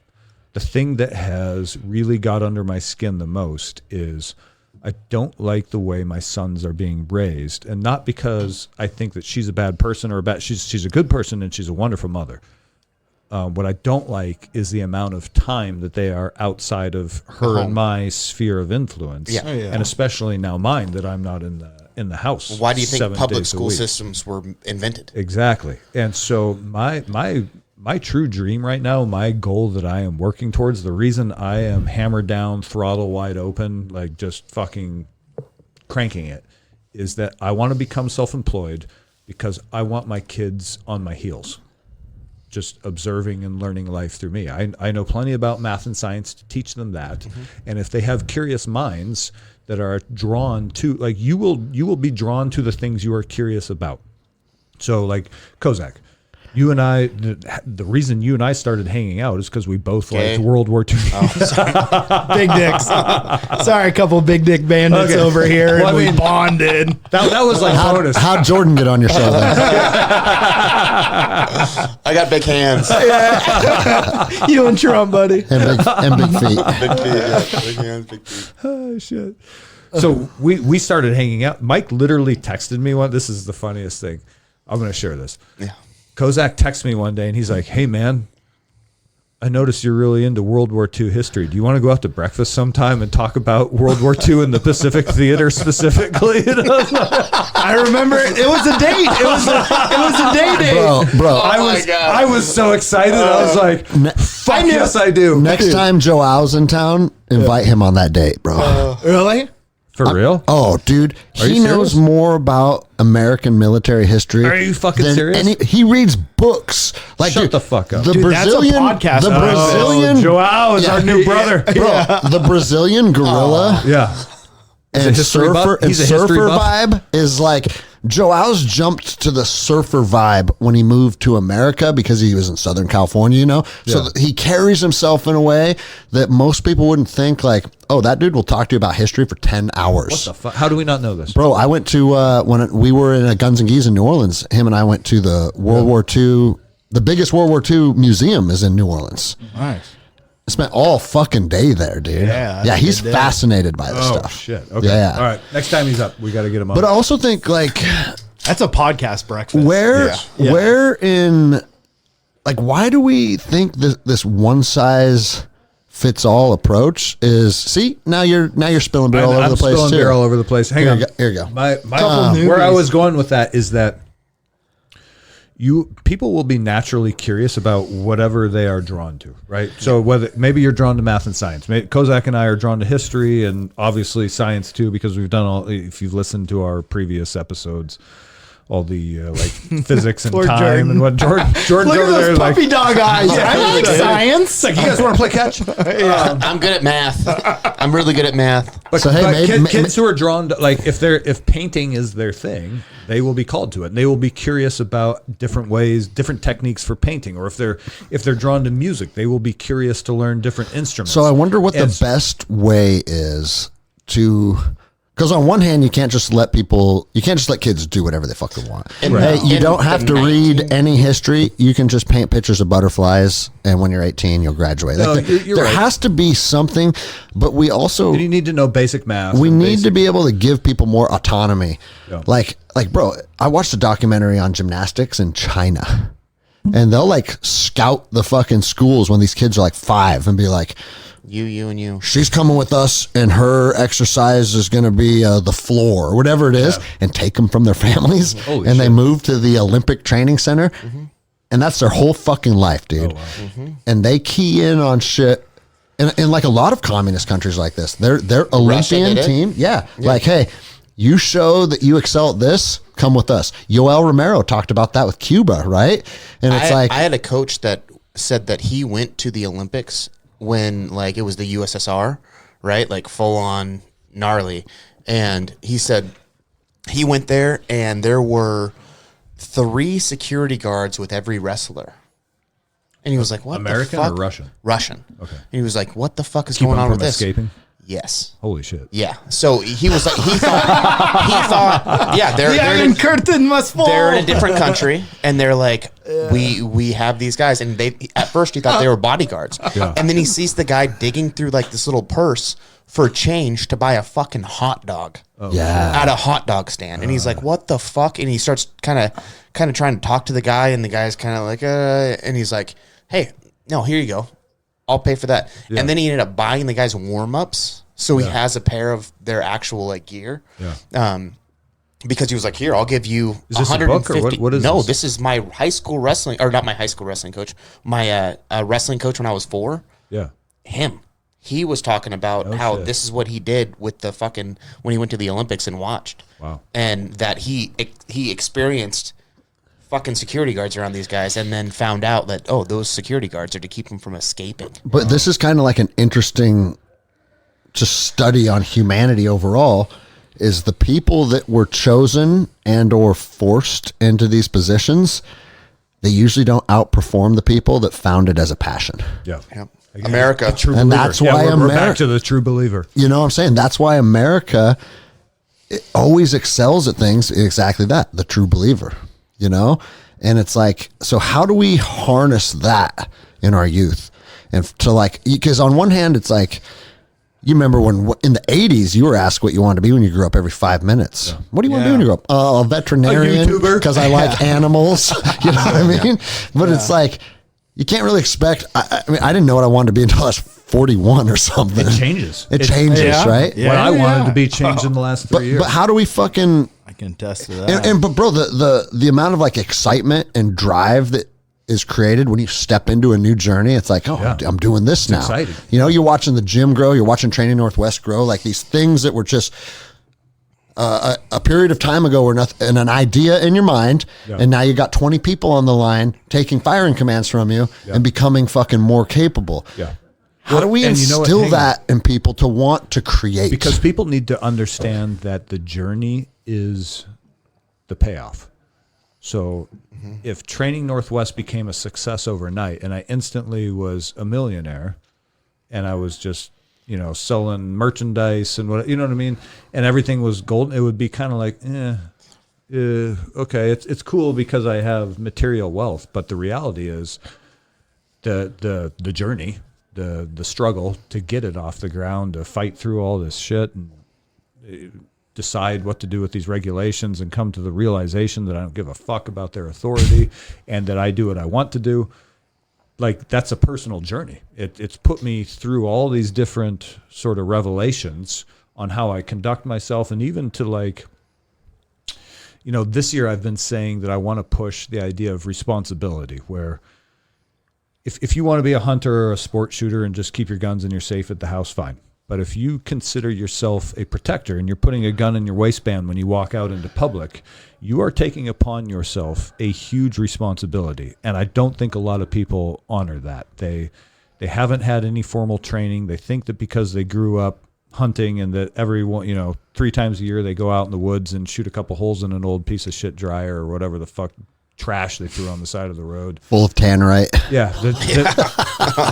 Good old shoot. That they're ready to confront evil if a mass shooter situation arises in front of them. And they're so fucking wrong because, like, we're sitting in a jiu-jitsu gym. You cannot, I've said this before, you cannot come to a lesson at Electric North and be like, all right, call Dana White, I'm ready for my UFC contract. You can't lift weights one time and say, you know what, I'm fit. You can't go to the range one time every 3 months or whatever and say, you know what, I'm ready to carry a gun in public and I can be effective with it. I was shooting my concealed carry pistol today before I came here, and I was getting really frustrated because it's a really difficult gun to shoot. Because the little guns suck. Yes. Yeah. Plus, it doesn't have a red dot. It does. Oh, well, never mind. It's right there. Yeah, right. Sitting right there. Did you end up going with a 48? It's a 48. Okay, I switched to the 48 too. And even though it's not the best gun to shoot, it's a big step up from the 43. Yes, it is. Because of the Less the recoil, handle? less felt recoil. So It's a longer handle, It's yeah? literally just physics. It's a bigger weapon, so it absorbs the recoil of 9 sorry. millimeter No, not this. better. You know what I'm saying? It's Whereas- op-rod. Its op-rod is the same as the 43X. It is the same felt recoil as a 43X. but But I'm because just it looking- has a full-length handle, yeah, full length you handle. absorb it. That's what and I'm talking. No, but that has a longer slide that than the 43 as does. well. But the op-rod is But it's the same spring and op-rod, so the travel. Let me tell you about physics. The ramp boys. up of felt recoil, it has to ramp up really steeply and then drop off. Whereas the longer the op rod, the slower that ramp up is, and that's why like a Glock 17 feels like a Cadillac because it has a long travel on the op rod. You're telling me that's And not more- the same and more weight? That's not the same op rod as the 19? It is not, Interesting. Because it's the it's- same profile as a 19. but it's the same. It's just thinner. look at the lower. Look at the plastic part. The lower. Yeah, the yeah. receiver. It's the same as a 43X. A 19's plastic would extend all the way to the end there. And All the way to- and the op rod would come all the way to the front of the slide. This op rod stops right there where the plastic stops. Okay. We're getting deep in the weeds here. No, but I think the 19. But sorry, what I was going to say is that I found out I had to eat a little bit of my own fucking, crow pie. Is that I'm not very good with this Glock 48, and I was like, man, I might have to go back to carrying a 19 because right now I have some deficiencies on this weapon system, and so for me to take it out in public would be irresponsible. Which is funny because that's still.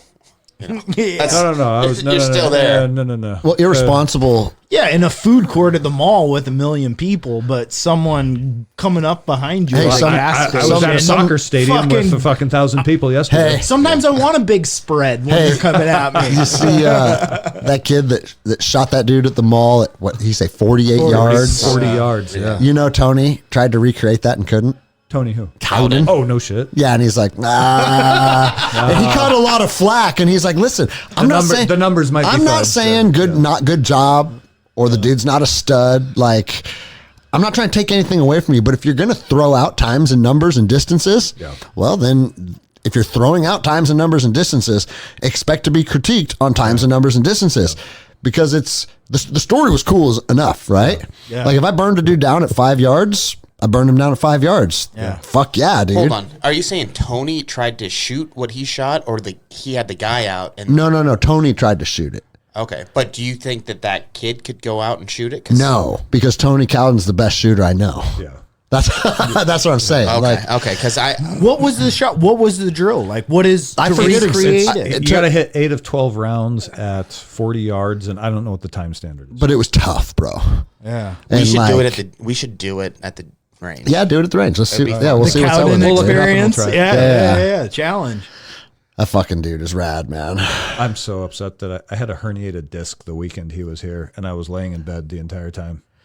Well, I mean, you already got him on the calendar coming back, right? Yeah, he'll be back. Yeah, you will really, really, really enjoy that. Like one of my favorite things as a jiu-jitsu instructor is watching how other people teach, because it teaches you, like you can see little tips and tricks and nuances that kind of captivate people, right? Yeah. And as an instructor, I always say like, you have to have a base level of knowledge that you're ready to impart on another person.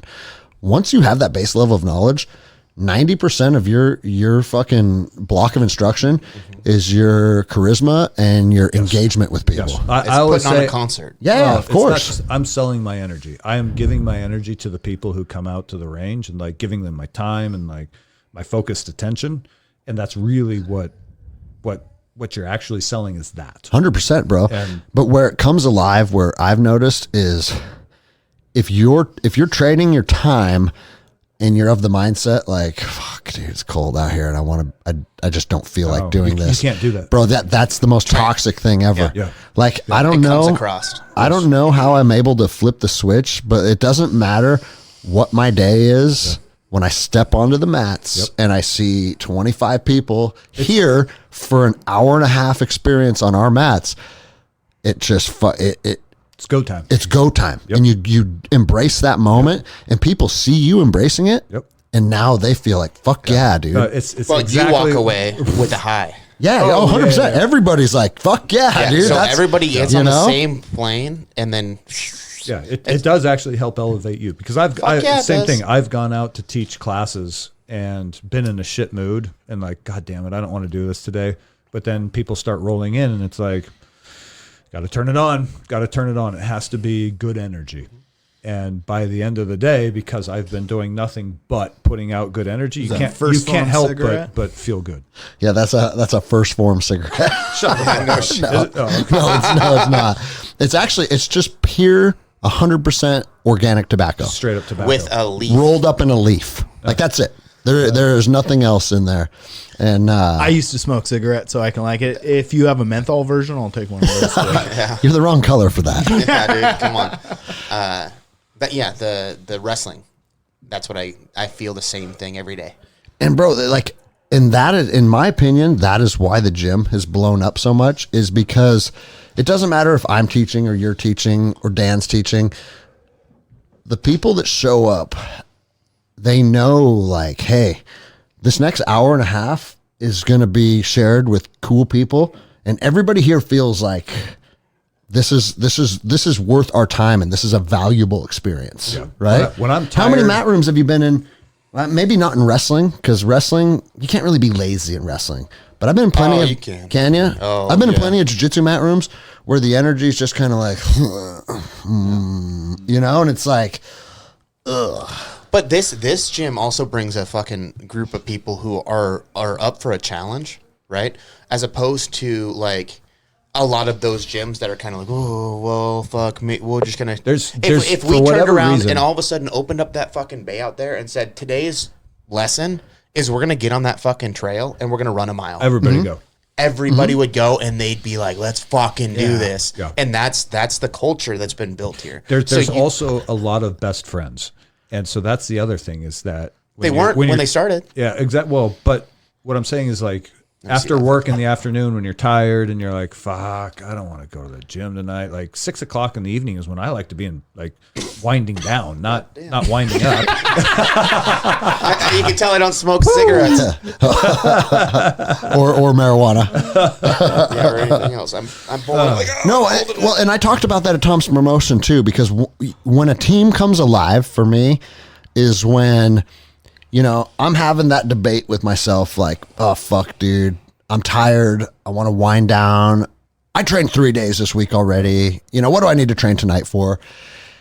And when you start to have the thought, like, and it started happening to me in California. It's like, dude, Sid and Miles, they were like the two guys in my gym that were like neck and neck with me. We'd have the gnarliest rounds, right?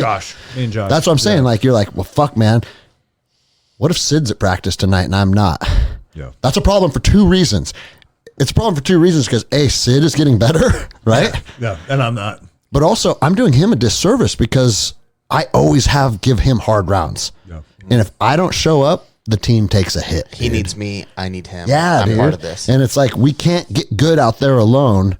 And so once you realize, like, I think, sure, jiu-jitsu may be an individual sport when we compete, Yeah. but everything outside of competition, it's probably the most intimate team sport that there is. Well, hang on. I don't know that this is my bubble.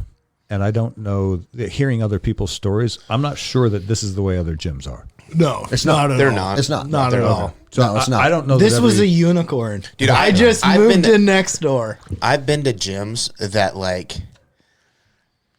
you can tell people don't spend any time outside of the gym together.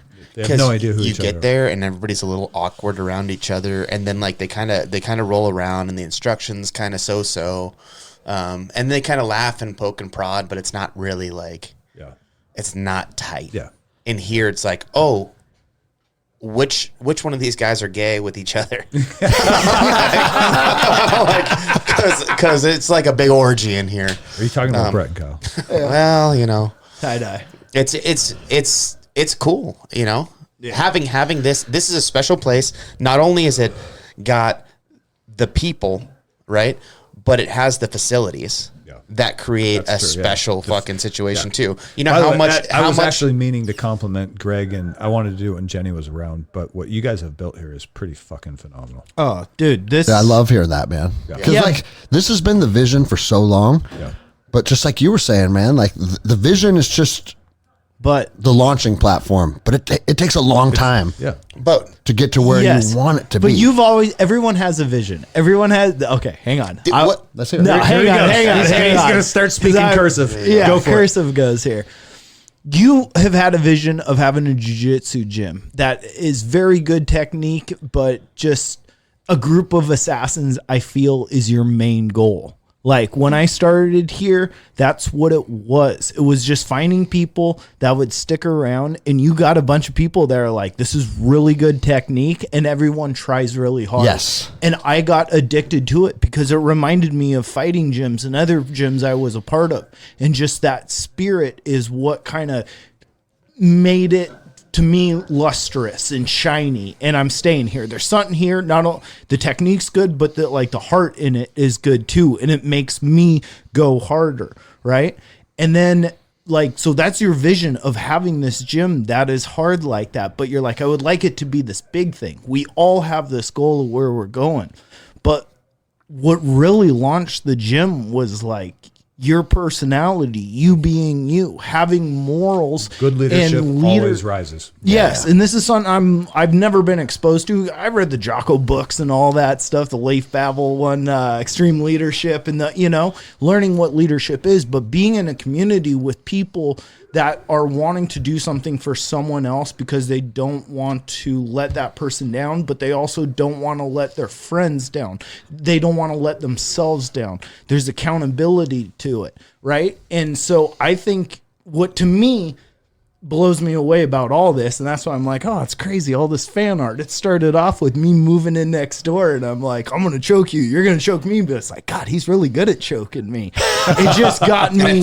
It feels so right. But what really makes it crazy for me is that you got thrown up against the wall to get recognized. And this is why I always go back to like evolution and pressure and stuff. That's what growth is. Whether it's something hunting you and you have to adapt, or someone suppressing you and you have to figure out a better way. That's what growth is as a child, is you're being repressed by your parents to have individualism and be yourself and unique. And that's punk rock, right? Fuck you, mom and dad. I'm going to stand up. But We're not going to take it. Exactly. But like the 80s anthem, bro. Yeah. But that's we're not gonna take it. Sorry, go ahead, Mike. You're good. You grew this out of that. And like, it has its own direction, and over time it takes its own flavor. But what we've kind of created, or you've recreated, it's that mentality. It's a fire, but also I don't know. Anyone else? Yeah, this is awesome. Well, let me say this. I was gonna start smoking I love cigarettes that now. I get to sit down and talk to Mike Kozak once a week. I Because I don't know what the fuck. the you most just said. impressive thing I've I like noticed here about this is you were able to scale this and not have it watered down. Yeah. Yes. Where Yes. I see other gyms that are like, hey, our monsters Well, hang aren't on. paying. They're not Here's- keeping the lights on. I can comment on this because what you have done is you have given leadership to people who can take it and go with it. So like Will and Tyler, like Will has grown into an incredible coach. Like what he does with the kids is fucking amazing. Mm-hmm. Tyler as well, Craig as well. And then even there's like a handful of us that have keys to the building, and every single person who has a key now treats this building like it's their own. Yeah. You know what I mean? So like if people are acting a fool when you were not, like when you were out for surgery and there was some kids being like, it was like a couple of us went over and like, hey, Yeah, cut that shit out. this shit is not going to fly. That's not what we do here. Yeah, exactly. So there's a lot of, you have the ability to step away a little bit here and there and the culture is so strong, and there are so many strong leaders that are in with the culture that it permeates. So You've created a situation where everybody's allowed to be a piece of this, and everybody feels like they are a piece of this. That's true. it's the only Everybody's a team So member. it's the only way for it to truly work. Yeah. So, bro, like for a long time, I used to have imposter syndrome. Like, I don't want to think that that's good. that I have the capacity to create something great. Like, what kind of leader am I? There's men like Jocko out there. Yeah. You know what, dude? Like, Jocko learned a lot about leadership through different commands in the SEAL teams, which is cool, right? He got to have his path to learning and understanding leadership. I think you can learn just as much about leadership in a fucking mat room. Or just on your own as an entrepreneur. Or that's what I'm because saying, You're though. going to get kicked Because around, and you're going to face tough situations. You have have to make to real decisions. There's lots of situations that come up to where you have to make the right decision. Yes. And it can be a sink or swim moment, right? Yeah. And like to talk about to piggyback off of what you were saying is like you were able to keep the strong culture without watering it down. And bro, that was my biggest fear for years, because I was like, practice might only have 6 people at it, but it's me, Kozak, Big Tom, and a couple other people, and Dan, and 2 other people that, like, if you have 1 second of a misstep, you're getting strangled, right? They're walking a tightrope every Fucking go. time. And that's cool on one hand, if the overall goal of the academy is to create absolute assassins.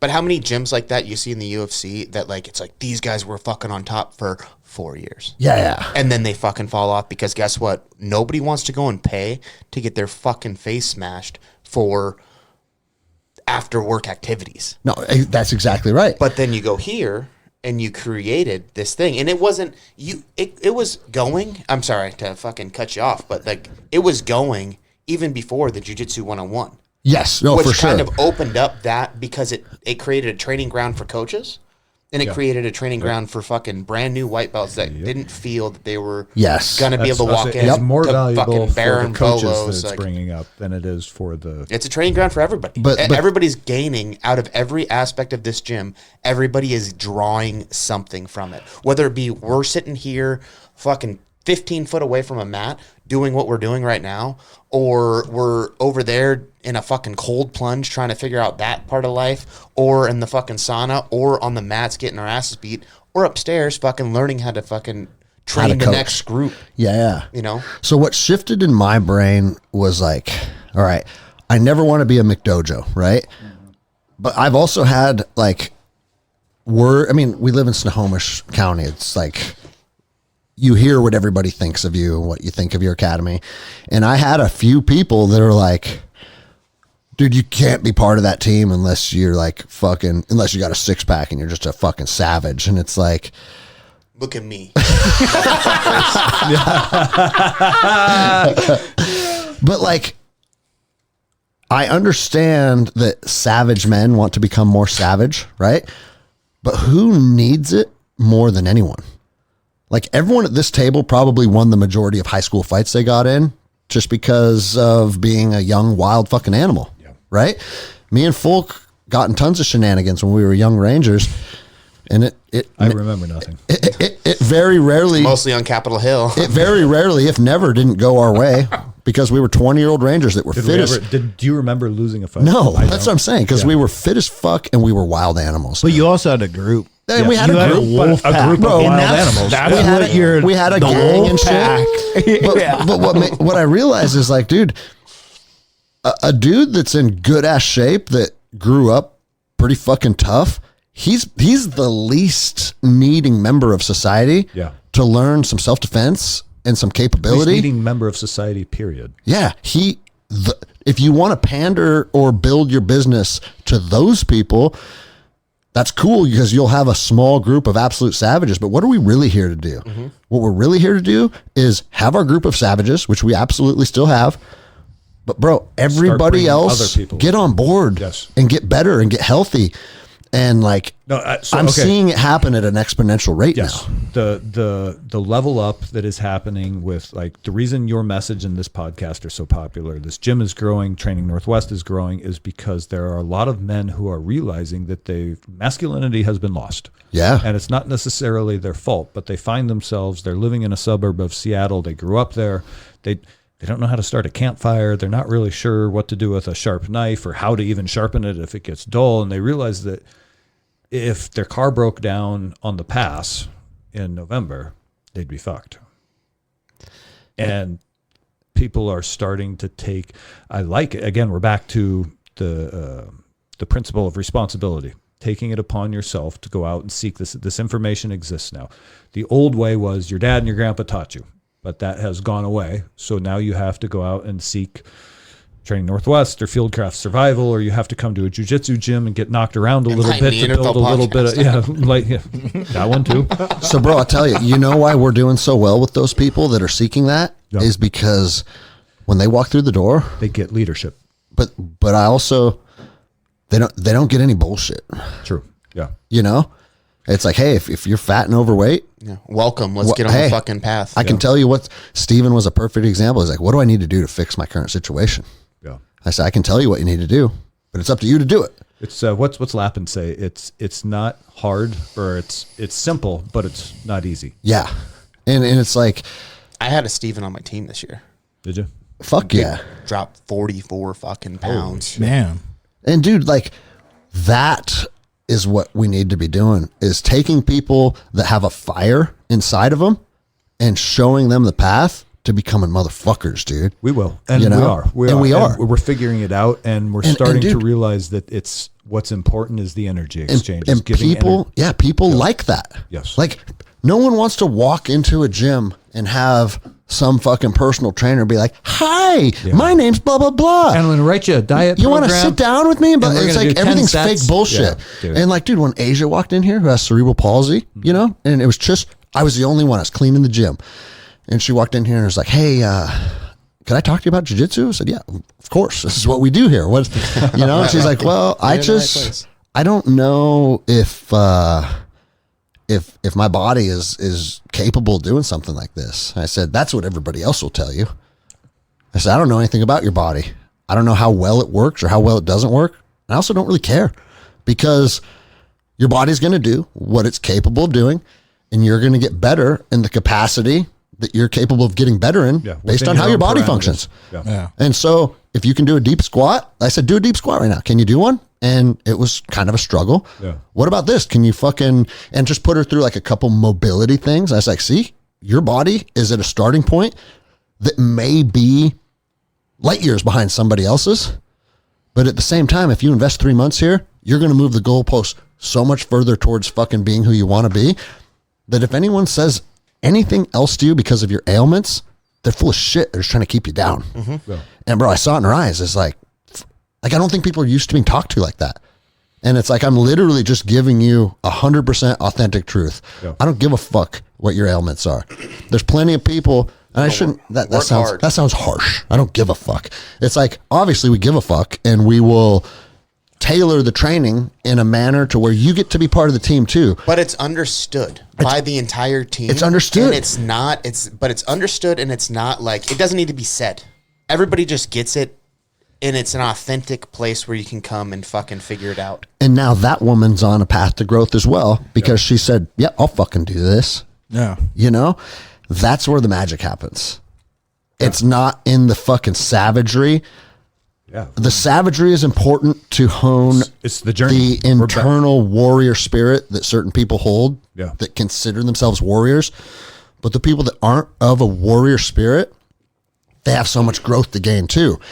And once you can have your warriors and your people that are looking for just for overall betterment can share the mats together.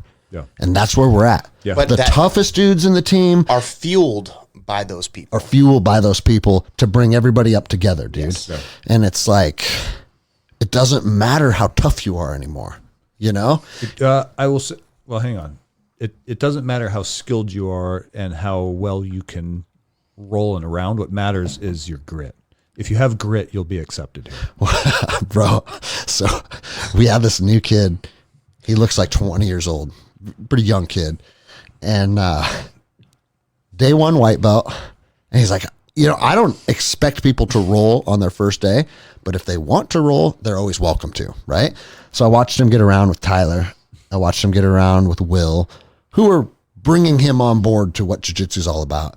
And it was even told to him, avoid other white belts tonight. Yeah. And bro, I look over the corner of my eye, and this new white belt has a wrestling background is doing what a new white belt that has a wrestling background does, and it's just fucking massacring this kid, dude. Like crossface, crushing him, like every ounce of his body weight was creating pressure on this kid's head. Yeah. And I got up to walk over there to stop it, right? Yeah. And then I saw the look in this kid's eyes, and he was like,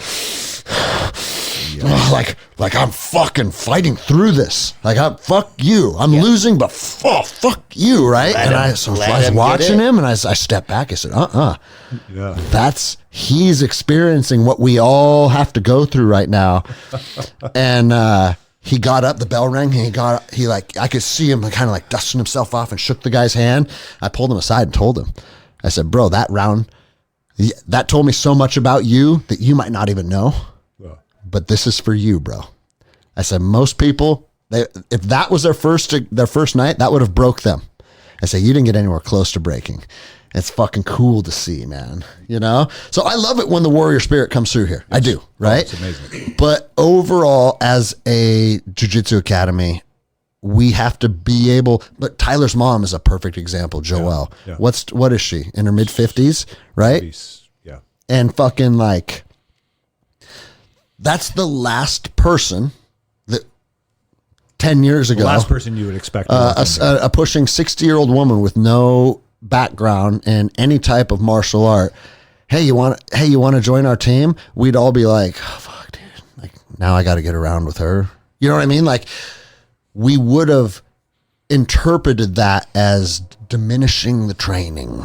Yes, but no, because of good leadership. We ought to have been like, this isn't a round that's going to challenge and promote me, but I will absolutely roll with whoever, and I will try and grow and learn from this. Yes, bro. Once again, that pain of not what you want, you're getting something that's resisting a little bit when I should have killers. I'm getting an elderly woman. Yeah. But figure this out. Figure a sweep. Figure a something. Figure out how to engage with somebody of that ilk. Yes. And you're going to fucking grow. Yeah, I don't want to do this because fuck, I'm losing something. Well, guess what? That fuck, I'm losing something is a moment for growth. Yeah. And now I look at like Tyler coming to this gym, and now his mom is here, and now his kids are here.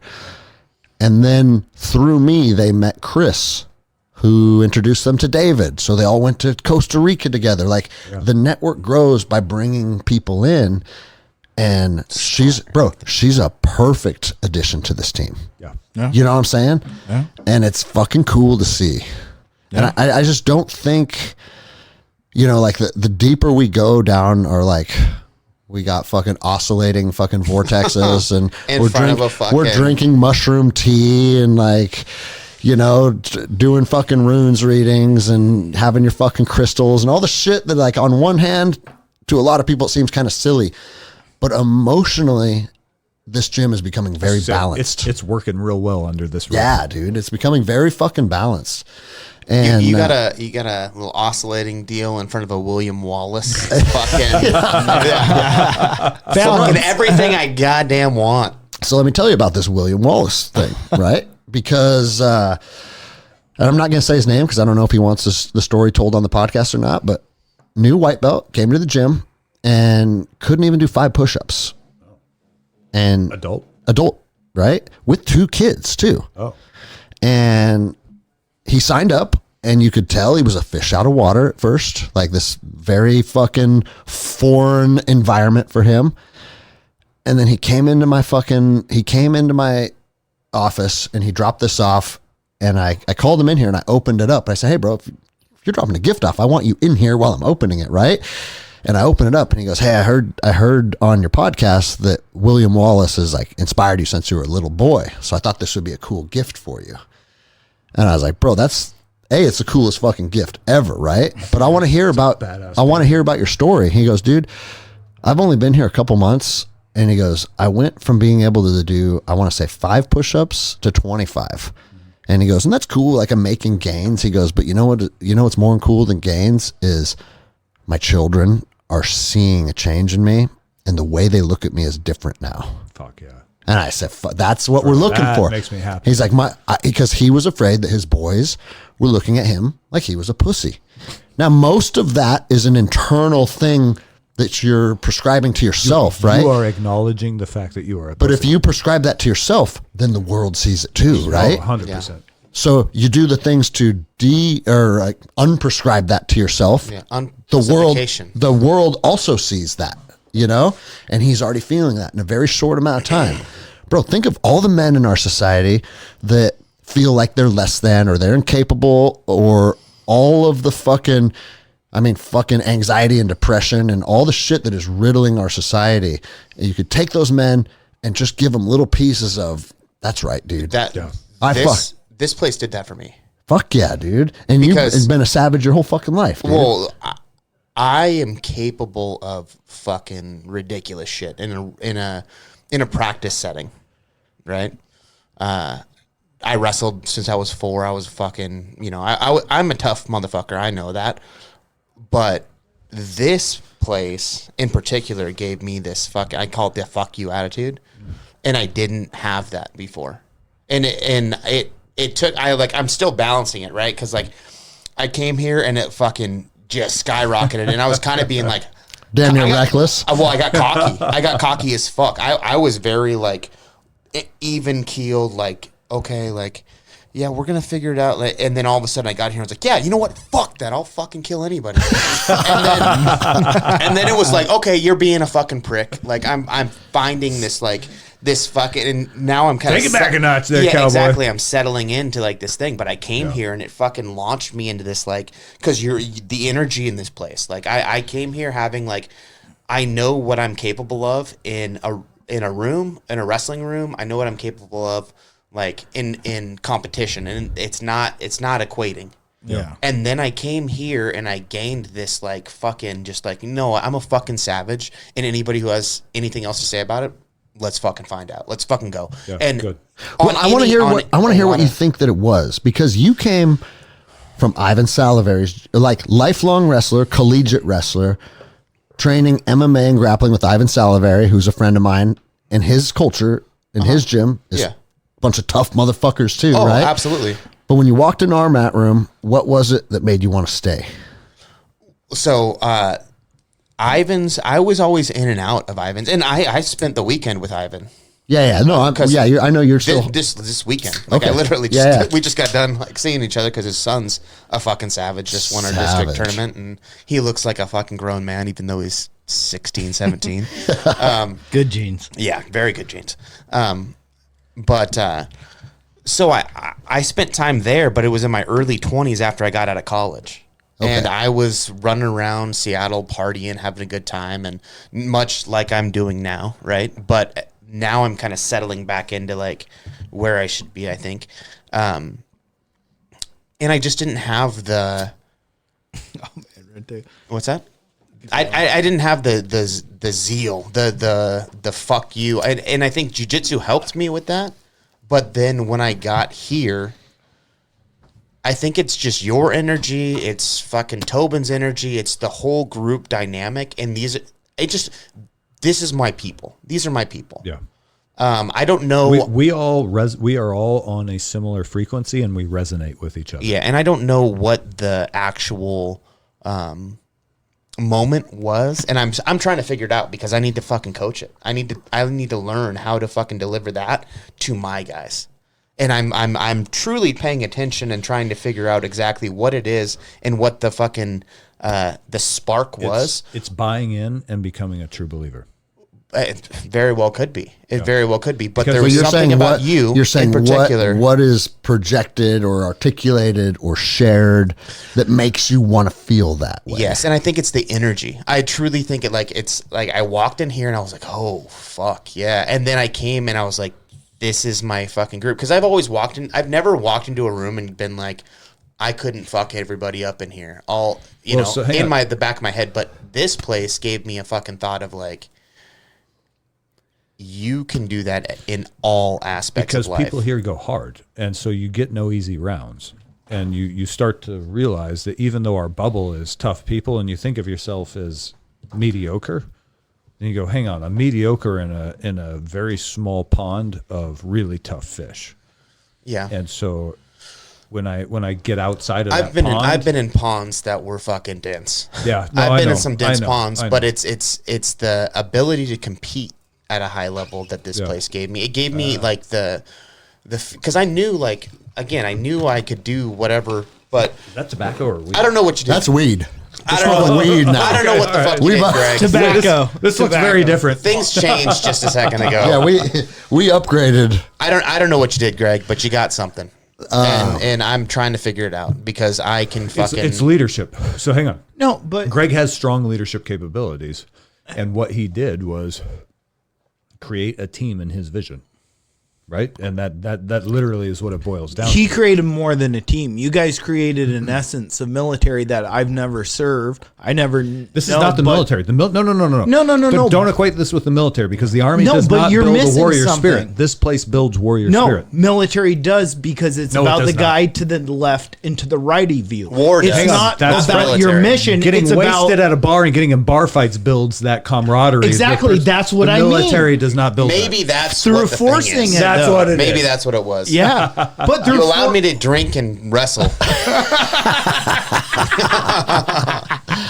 No, I'm not gonna sit here and say the military doesn't forge that. I think I've always said No, like shitty I think- experiences shared together create bonds, hardship. and then Yeah. you care Yes. about the person to the left and to the right of you, especially the people The military does do trying that. to You're right. like work. You do harder. bond and form a camaraderie. Obviously, It's Sitting not here about with the Greg mission or 20 the years later. doctrine. It's Yeah. about the forced What- experience. so hang on, but when it comes to the warrior spirit, the military teaches people how to be technical equipment operators. They teach you how to operate that 240 Bravo machine gun. They teach you how to operate AH-64 attack helicopter. They teach you how to operate a mortar system, a Prick 117 radio, right? What's that?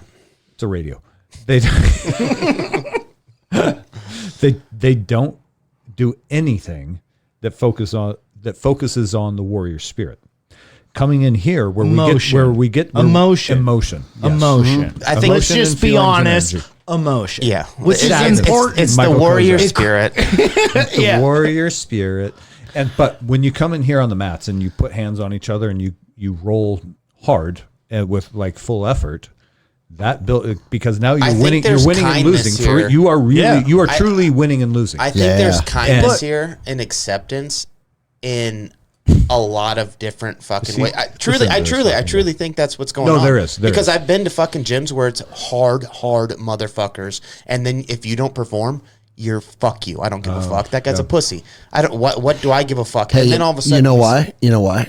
Because Those are the people. fear, I've seen these guys a lot over the years, and I saw more of them in MMA. Where's that cigarette? If your goal, and now we're smoking weed, so we're gonna go deep, right? But if your goal is to be the best wrestler, the best competitive jiu-jitsu grappler, the best fighter, right? If that's your goal when you step on the mats, it's all about you. only No, top. That's what I'm saying. But and a lot of guys that are chasing a UFC title, they have to be of that mindset, right? You can't be chasing that and say, I want to build a team. you know what? I'm going to step back from taking and I'm going to give to this new white belt with cerebral palsy that I can only dial it up to 10 because now you're not taking, building you're giving to someone else. A lot of people think that when you give, it's detracting from yourself, right? Like, fuck, I could have got another round with Daniel in it, but instead I drilled with this fucking new person, right? But that's the biggest lie because you're telling yourself, I'm wasting my time because it's not hard. But what it is, it's hard to them. yeah. You know what I'm saying? And it's hard for you to dial it back. So you're giving that hard because we need that hard on the mats to grow. But you got to take it a step back from always looking for it yourself and give it to other people. And once you're comfortable doing that, I think that's where the magic happens. I honestly do, man. because I see the toughest motherfuckers out there almost excited to pull a new person aside and not to get, I want a restaurant. It's not because I want a restaurant. It's because, dude, look at this new person that I saw Tyler grab that giant. You guys weren't here on Wednesdays because the Neanderthals don't train anymore. We're all Mike Kozak got we're all injured or hungover. Mike Kozak got his black belt, and I never saw him again until tonight, dude. Your man's a painter now, buddy. Just you wait. Just you The wait. season's almost over. I'll be back. Yeah, you were fucking hurt forever too. Jordan's got to have knee surgery Dude, I'm now. fucking my back. my Dude, neck, Cop my Jenny out, broke all my the- rib on October, right before deer season. Cop Jenny is a different thing, bro. Yeah. She just leaned over to Officer stand Jenny. up on me Today- and just boom. Broke. Today is the first day in 2 weeks I can feel the fingers on my left hand. Yeah, you told me about that fucking nerve, that numbness, which is, I told you, is indicative of a spinal injury. And you're like, fuck, dude. Yeah. I wish I hadn't even texted you. Join jiu-jitsu, guys. Yeah. But bro, that's another thing that I tell people very often. Starting jiu-jitsu at 40 years old. It's tough, I can is imagine. Not a good idea. You gave the perfect analogy to me when you said, like, I went from sucking at downhill mountain bike racing to being very, very good from, 20 to 29 or something? It took me a long time. You know? I did not pick it up easily. And now from 29 to 40, you've continued to ride at times. So you can go hit the slopes right now at 43. I'm a black belt on a downhill mountain Yeah. bike. And so, It's- and you said if we could ride a trail that takes me 3.5 minutes and you guys 8 minutes, and my heart rate at the end of the trail will be 120 while yours is 190. yeah, Yeah. I have no doubts, bro. And that's do the opposite So on no, the jiu-jitsu this is- mat. but Where this is what you told me, We though. could roll around and Mike will not break a sweat and I'll be fucking dying and he'll have submitted me like 6 times. You said to me, if I had to learn the lessons in mountain biking that I learned from 20 to 23, from 40 to 43, No, I couldn't do it. I couldn't take those hits because those crashes are on rocks and trees and roots. I remember and, always I can't- fucked up, bro. Yeah. Always missing patches of skin and puncture wounds and shit. Dude, Jen used to get mad at me because I would bleed all over our sheets. Yeah, and it's like, dude, that's a different kind of gnarly, man. Yeah. It's funny because I did a post the other day and I talked about the arts that I felt bred like the toughest people.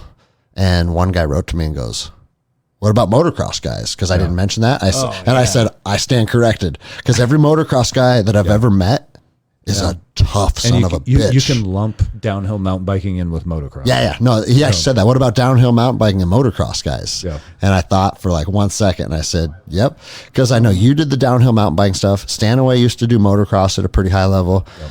And I had another buddy that was professional when we were younger. He actually died on a street bike years later. But just the reality unreasonably tough, man. The reality of those sports is you have to accept that at some point you will be injured. Yeah. And even the crashes that don't cause a actual injury, like a broke rib or something, like they still fucking hurt.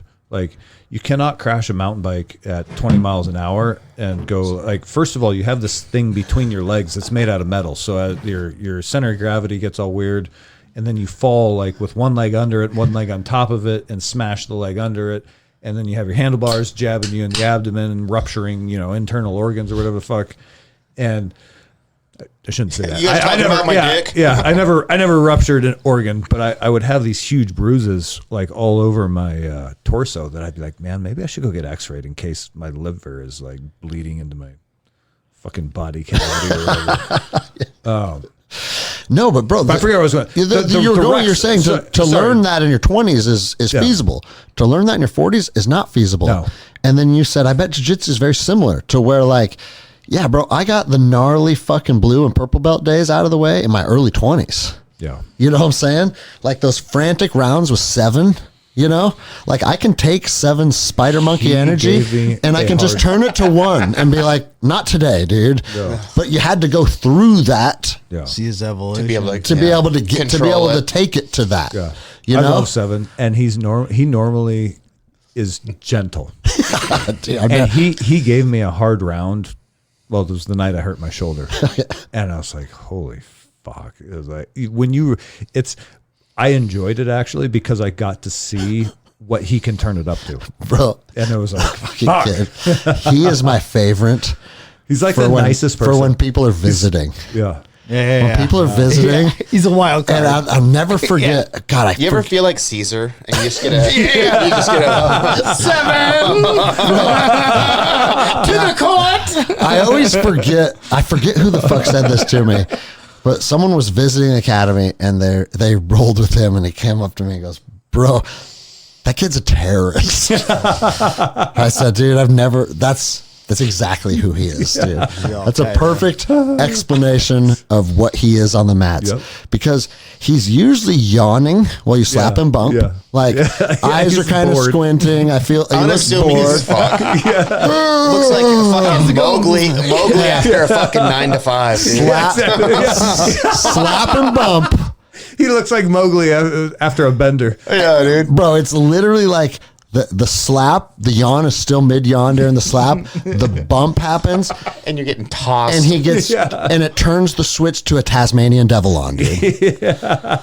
And it's a Tasmanian devil that has a gas tank that is, as far as I know, endless. Yeah. I've never seen the end of his gas tank. Fucking wild. And it's like, dude, everybody's just like, who the fuck is that guy?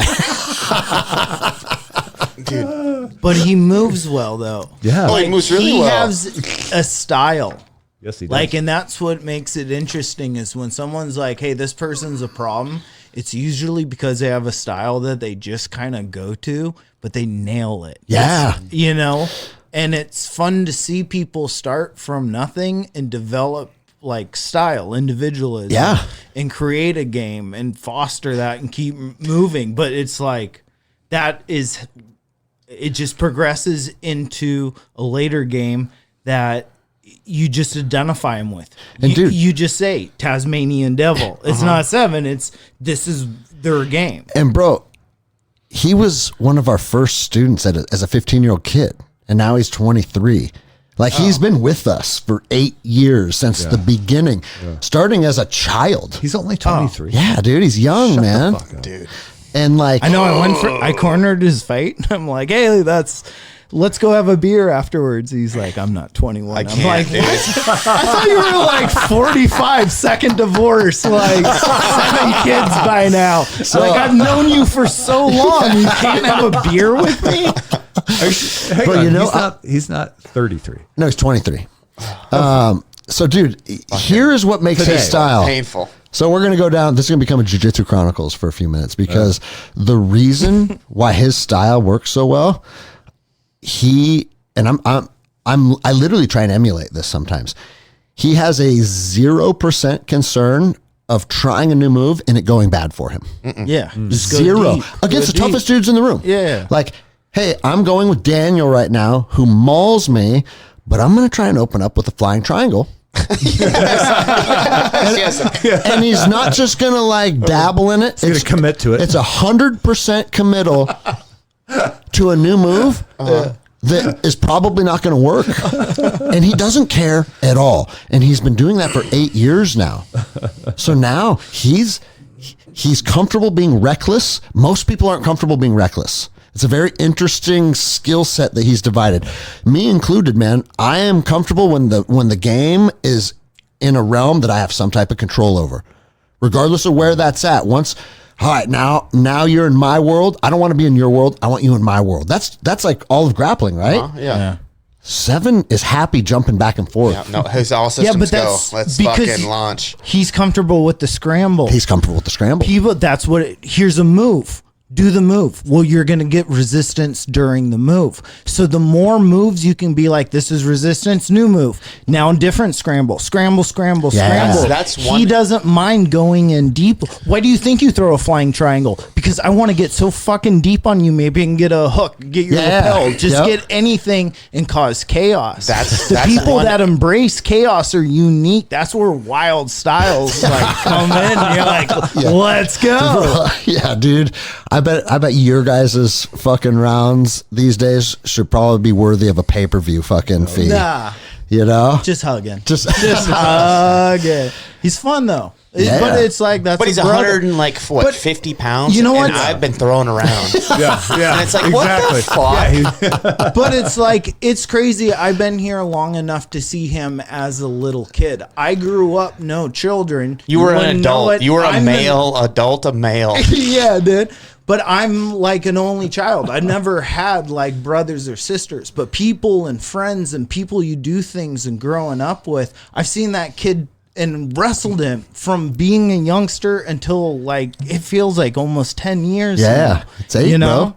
And so it's like to see him grow and develop and get his own style. It's cool. You get to watch and like just mesh with them developing their style. And all your job is now is shutting them down.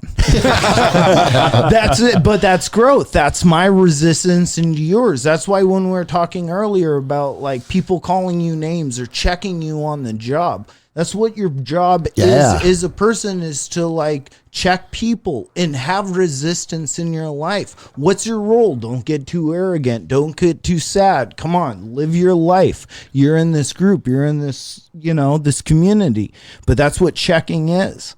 And we see this weird microcosm where you see kids develop into characters and men, and fucking Seven's married now. I know. You know what I man. mean? And it's like, that was a boy. I feel like that My boy. You're my boy, Blue. I feel like getting to check people, right? Like when you're checking white and blue belts, the dial is met where they need to be met, right? Mm-hmm. I feel like it's just socially acceptable. Purple belt and above, I can turn it to 10 whenever I want to. Yeah. And that's your fault. Yeah. That's your fault for now having a purple belt. Yeah. Like there's no mercy. How dare you put that around your waist and not get fucked? Like I don't care who the fuck you are. If you're one of my purple belts and I'm in the mood to take your fucking soul, let's go, dude. Like that's what it should be, right? You can't be like that with all the blue belts. Not all. Angry blue belt, and you got permission. Yeah, and certainly not all the white belts, But, No. but it's more of like it's like you got to put on your fucking oven mitts and like handle them, just kind of pat them down. Like, you're okay. Yeah, for sure. Okay. You're okay. Yeah, Here's some pressure. Here's some pressure, but I'm not gonna hurt you because I don't want to get hurt either. Because that's a fucking dangerous mix. Is a white belt scorn, dude. A young athletic white belt is hands down the most dangerous dude in the gym. Oh, that's The rule fucking number one of knee my wreckers, dude. my like injury prevention program is I pretty much roll with purple belts and above. Yeah. Even if it means I get beat up every round. You're getting beat up by technique. So I get less injured. Yeah. Yoga, cold plunge, staying away from white belts. Yeah. Yeah, exactly. And we got it all right Even here blue belts. under one roof, dude. Come train. No, we got I like jiu-jitsu. have any of you guys done the Sunday yoga yet? Yes, No. I did it the first day. Holy shit! And bro, like I meant to do it today. It's I haven't Sunday. put anything out yet because she hasn't decided what if she's ready to commit to certain days or whatever, right? But we're gonna start incorporating some amount of yoga to the team. Good. And bro, like yoga yoga meshes with grappling perfectly. Yes, it does. It's Bro. focusing on all those ranges of motion, not under tension. Yeah. Right? Yeah. Like And whereas I've grappling's actually the set a opposite. goal. I have set a goal that I want to make purple belt, and then I may just completely go full yogi and never set foot on a mat again because I'm so tired of injuries. Yeah, bro, I've said the same thing as a black belt. I said there's going to be a day when what's going to make more sense? Enjoying my last 10 years of life? functionality. Yeah. or just considering to hammer myself into fucking dust and feel miserable. I want to make that one goal line, and then I'm probably going to just go do yoga and mobility. Well, bro, here's the thing. Once you're a purple belt, you can just show up and just sit on the chair and critique people and not participate. Talk shit in the sideline. It's like being a tab spec 4. Yeah, it's exactly. Purple belt is a tab spec 4. 100% dude. Oh, yeah. Guys get their purple belt, now they just want to roll. They want to roll in at 7:01. Just want to get rounds in. Don't need to drill anymore. No, that's funny, dude. Tab spec 4. Like enough rank to where no one fucks with you anymore. Yeah, but no you still really responsibility don't know either. shit, You don't right? really, exactly. Yeah. Man, I remember we used to say like, if your pay chart could go up as tab spec 4, like you still make the same amount of money as if you made it to E6, E7. Like, What are those ranks? You guys are talking about this shit, and for a guy like me, it's okay, like, so when you are in Ranger Battalion, you are a private. If you do not have your Ranger tab, equate it to belt promotion. white belts, privates or white belts. Okay. Right? You're new, you don't know shit, you show up, and the tab spec 4 is Purple. a purple belt, right? You have, He's like, been around the You have block. privates Yeah. that have been there 6 months, and they're senior privates who are getting ready to go to Ranger School. Those are your They're blue belts. Yeah. Kind of helping people along, right? But the you have to go through Ranger School. That's part of, if you want to stay in the Ranger Regiment, they have to send you to U.S. Army Ranger School, right? Yeah. Once you go through Ranger School and you come back to Ranger Regiment, nobody fucks with you anymore. That's your blessing. Like, And you make You've been the- signed off. You're you've a been fucking signed warrior. off. You're here now. the next rank above private first class is specialist. So you're immediately promoted to specialist. So you're getting stripes. Not stripes. No, it's So the last rank before you get stripes. Okay. And so it's a non-leadership promotion. No, So- I mean stripes is on a belt, on a white belt, on a blue no. belt. You're purple belt when you tab spec 4 now. You're a purple belt. Yeah. So you have been blessed off as fully qualified, but you do not have any responsibility. So do people talk a bunch of shit about those people? No, it's No. considered the best job in the U.S. Army. Okay, Is to so be- that's why you're always like, be a purple belt. I'll be a purple belt Be a for the rest of my life. Yeah, because dude, a tab spec 4. Copy. To tell you the truth, we probably excelled at becoming actual Rangers as tab spec 4s, because the only thing we had to worry about was morning Myself. PT and fucking how many runs we got in the shoot house today. And it wasn't all the stress of, are the floors clean? Did I mop did I do the fucking beauty bark? Blah, blah, blah, blah, blah. You know, it's like, once you're tab spec 4, I can worry about being a Ranger. Yes. You know? That's when the real. I'm gonna become a that's- killer. Yeah, that's when the real rangering started, and you also get to start doing some of the specialties like breaching, or you know what I mean, or some guys go to sniper section. Yeah, it's sort of like you've paid your initial dues or gone through your initiation, your initial education, and now you're ready to go a little deeper. Yeah. and so purple belt is that. Yeah, no, and I would say, Or I should say, you've proved you can hang with the big boys, and you're ready to like step into that level of what do you want to call it, operation or performance. and then as soon as you're a tab spec 4, and I learned this the hard way, you're eligible for promotion whenever the fuck they want to. You know, because dude, I think I was only a tab spec 4 for 9 months. Yeah, it was sounds short, like man. it was fast to E5. And I've told the story on the podcast a bunch, but Lieutenant Sadler just called me into his office when we were in Afghanistan, or into his tent. You're promoted to Sergeant Anderson. I don't want to be Sergeant. I don't care. We're in Afghanistan. There's something called a combat promotion. I can do whatever I want. There's something called a combat promotion. Fuck. Yeah. Just like that, you know? Yeah. And then all of a sudden you have the responsibilities of Then you're the team leader. That Yeah. fast. That fast. At 21 years old. Yeah. I look at 21-year-olds in here now and feel like they're children. I had a and we were leading 21-year-olds are children. But bro, Don't I was fucking kid leading. yourself. We were leading patrols in Afghanistan. Life or death situation. As an E6, as 21 as an 21 years E6, old. and just for Rangers listening, because they'd be like, you weren't leading patrols, you were a team leader. fuck, we weren't. In Afghanistan, we had the E5. autonomy to be able to pull yeah. pull our teams and patrol alone. A fire team. Like I 4 could people. take my team and a gun team and say I'm gonna go set in a fucking The a early days patrol were cool. base. The early days were cool. and they'd say, "Have fun." Yeah. You know, at 21, dude. That's fucking. That's That's fucking what nuts. it's always been. Yeah. That's You're right, though. what That is what it's always Vietnam, been, that's dude. Korea, Yep. that's Yep. World War II. It is always it's young, the yeah, young it's even men. younger than that, dude. Yes. You know? But that's what war is usually fought with. There's not a lot of 40-year-olds. Boys, ready? Yeah. I'm going to take a nap first.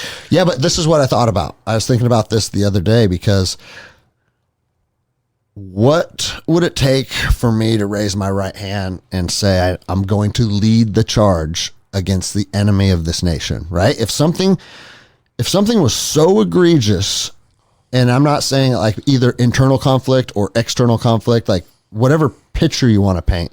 If anyone at this table said, hey, we need to draft the fucking young men because we need this, we'd lead the charge ourselves first. Yeah. You know what I'm saying? Yes. Like I would never feel comfortable calling to send young men Greg, to war if I reason- wasn't willing to go The myself. only reason 'Cause, I dude- still keep myself in shape and I showed up at a jiu-jitsu gym in the first place is I still think I need to fight one more. I think, bro, I think there's 100%. one more coming, and I think I need to be able to fight it. Yeah. No, And I agree with you, bro. specifically because my kids aren't ready. And I have a son who is very defiant and drives me up a fucking wall. And every once in a while, he makes me smile to myself. And I think, you know what? When I'm too fucking old and decrepit to do this, this motherfucker is going to be John Connor. Yeah. Because he does not take direction from anything or anybody. Isn't that our goal as parents? Like Yeah. that's our sons should be fucking leader of the resistance. Yeah. Every single fucking one of them, dude. Yeah. So when I'm about to pull my hair out, I always remember this is the kid who's going to lead some sort of resistance someday. So kind of playing off of that about how like our leaders are never, it's very easy to sit in some auditorium and fucking raise your hand to send the fucking military off to war. Like that doesn't take any courage. No. Right? No. And they know that it doesn't take any courage. They sure act like it though. Oh, of course they do. You know, until January 6th. You know, I'm gonna call a ceasefire from fucking Chicago. Yeah. Are you fucking kidding me? God, dude. Why don't you ceasefire in your own goddamn city Yeah. before your fucking ceasefire and fucking? But dude, so You see that fucking shit? I Oh my text God. Andy for Cell. I said, bro, when you're president, something that we need to get legislated is this. When Congress declares war for any reason, that their names go into a big old fucking drum, Yes. and 5 of them have to be deployed to the front lines during the duration of the war. I'm not even saying you got to be a door kicker because I'm not expecting you to go, but you need to be the liaison that is on the front lines of the battlefield Yep. as the liaison back to Americans because you voted and said it's so important your daughters and your sons may necessarily have to give their lives for this. That's how important it is. Why wouldn't you want to be on the front lines? That's incredibly reasonable. 100%. 5. Like that's Yeah, fucking, that just does 5. seem very reasonable. that's exceptionally And reasonable. bro, if it's important to you, go. And I actually think like if I was one of those congressmen that's like send them to war, I'd be like, I want hey, Yeah. take one absolutely. name out of the volunteer as take my tribute. name out of the drum because I want to be one of the 5. Yeah. And I don't want to deploy and leave my family. I did that for a decade of my life. But if I were to say, yes, our young kids have to go to this, but I'm not going to go, that's where everything fell apart, dude. Yes. Well, That's where it all that's like leadership dude, versus military dictatorship. leadership since the Neanderthal times Yeah. until what? Yeah. World War II. Until I got in The enlightened. generals were in the shit, bro. Yeah. They were mixing it up. They were present on the battlefield. Yeah. And bro, like you can't run a battlefield, Kings had to lead their armies in battle. dude. And sometimes it was even like, no, don't. And they're like, you don't get it. Like, Yeah. this is how I gain the respect of the men, you know? And now people just fucking, I've said it a million times. We've let the weakest, most incapable insects of society Yeah. somehow fucking weasel their way in to controlling And it's all the through- men at this table. because all of a sudden power. Yeah. It's changing. It's though. just You can- power. You can feel it changing. all of a sudden Read Wrath of the Wendigo. You're not allowed to grab somebody by the fucking throat and tell them fuck you. I know. What the fuck Hey, dude, chance which is what we've done since the dawn of time? since the time we were insects. If I could pick up a bigger rock, you're fucked. And now, I don't know. now I've seen William Wallace. that's gone away. That's gone Should away. have Should have remembered the rocks. Hey, I should have. But dude, like, Hey, but guess again, what? That motherfucker who picked up the big rock, best fucking friend. Dude. We needed him. you need Jordan, you're our Angus. I'll fucking pick up that big rock, throw it at my head. I'll fucking rape you. I say it all the time in relation to the mats. On the mats, everybody knows where everybody's at. I know what kind of a round I'm going to get with you. Yeah. And you, and everybody else, and they know what kind of round they're going to get with me. And because we all know each other, we've we don't have to pick up rocks anymore. No. We did it out there. Yeah. And now win, lose, or draw, just knowing where everybody stands is like, oh, cool. It's relaxing, dude. Yeah. Right? And we have taken that out of society. Like you said, whoever can pick up the biggest rock, like, fuck you, right? Yeah. We want that as humans. We want to know where we're at in the pecking order, where we fit into the niche. It's a good feeling, man. Yeah. But that's what those motherfuckers in the middle of traffic that are giving you the bird and fucking Yeah. like stomping on their brakes. If they're trying to figure it out, And they don't- they think they think Yeah, you're right. That's it. I know. They think, guess what? I'm the big dick. Yeah. It's like, if I fucking drag you out of your car, you're fucking dead. I had a little Indian guy, a little fucking Indian motherfucker. Fucking like, hey, guess what? It's not a fucking asker light. It's an indicator light. And I'm fucking coming over, motherfucker. And I fucking merge. I merge left because guess what? I'm not going 405 south. I'm going fucking I-5 north. Yeah. And I'm not changing my fucking direction. So I get over and this cocksucker just is like, and he beep, beep, beep, beep, beep. Dude, don't honk at a man unless you're willing to fight him. Oh my God. That's my rule in my car. I shouldn't have done it. And I fucking, to this day, this was like a year and a half ago, I'm fucking still fired up. I shouldn't have fucking stopped. I should have plowed this motherfucker. But he gets over. He fucking starts giving me the lights, the light show behind me and fucking honking all the whole shit. That's some Indian shit, bro. motherfucker, I've been here since I left my house at 5 a.m. Yeah. I'm trying to get home. I'm just trying to go home. I'll kill a guy. Yeah. And he fucking does that whole thing, and it's like there's plenty of room. I get over. Michael Douglas and falling down. He speeds up the whole nine. Then he gets around me, gets in front of me, brake checks me. Oh, God. And I thought for one brief second, I go, just hit him. Yeah. Just hit him. Get him on the side of the road. Get this motherfucker to stop. Yep. And I regret I didn't. Yeah. I regret 100% I didn't because be in jail, though. This cocksucker does this. He hits his. Oh no! It would have been worth it. If I would have fucking done this to this day. That's why I love Jordan. To this day, I feel like you fucked up in this. If this opportunity presents itself again, I'm fucking doing it, bro. I didn't have the forethought of this. Like, This is what I want you to start doing. Pull out your phone, take a picture of his license plate, and then we do our homework, and then they go on the list. He made the list, bro. Because 8675. I'm gonna tell you this right now. This is probably too much information for the podcast, but Mike Kozak got me stoned. So No part of. just putting people on the list gives me a little closure. Oh, dude, it feels so good. And bro, because I have a list. So do I. Everybody does. And A lot of my foremen are on I've it. had people fuck me over in the last couple of years to where like there's not two sides to this argument. You just I'm gonna fuck this guy over. Now you're on the list, all right? And guess what? Here's the beauty of it.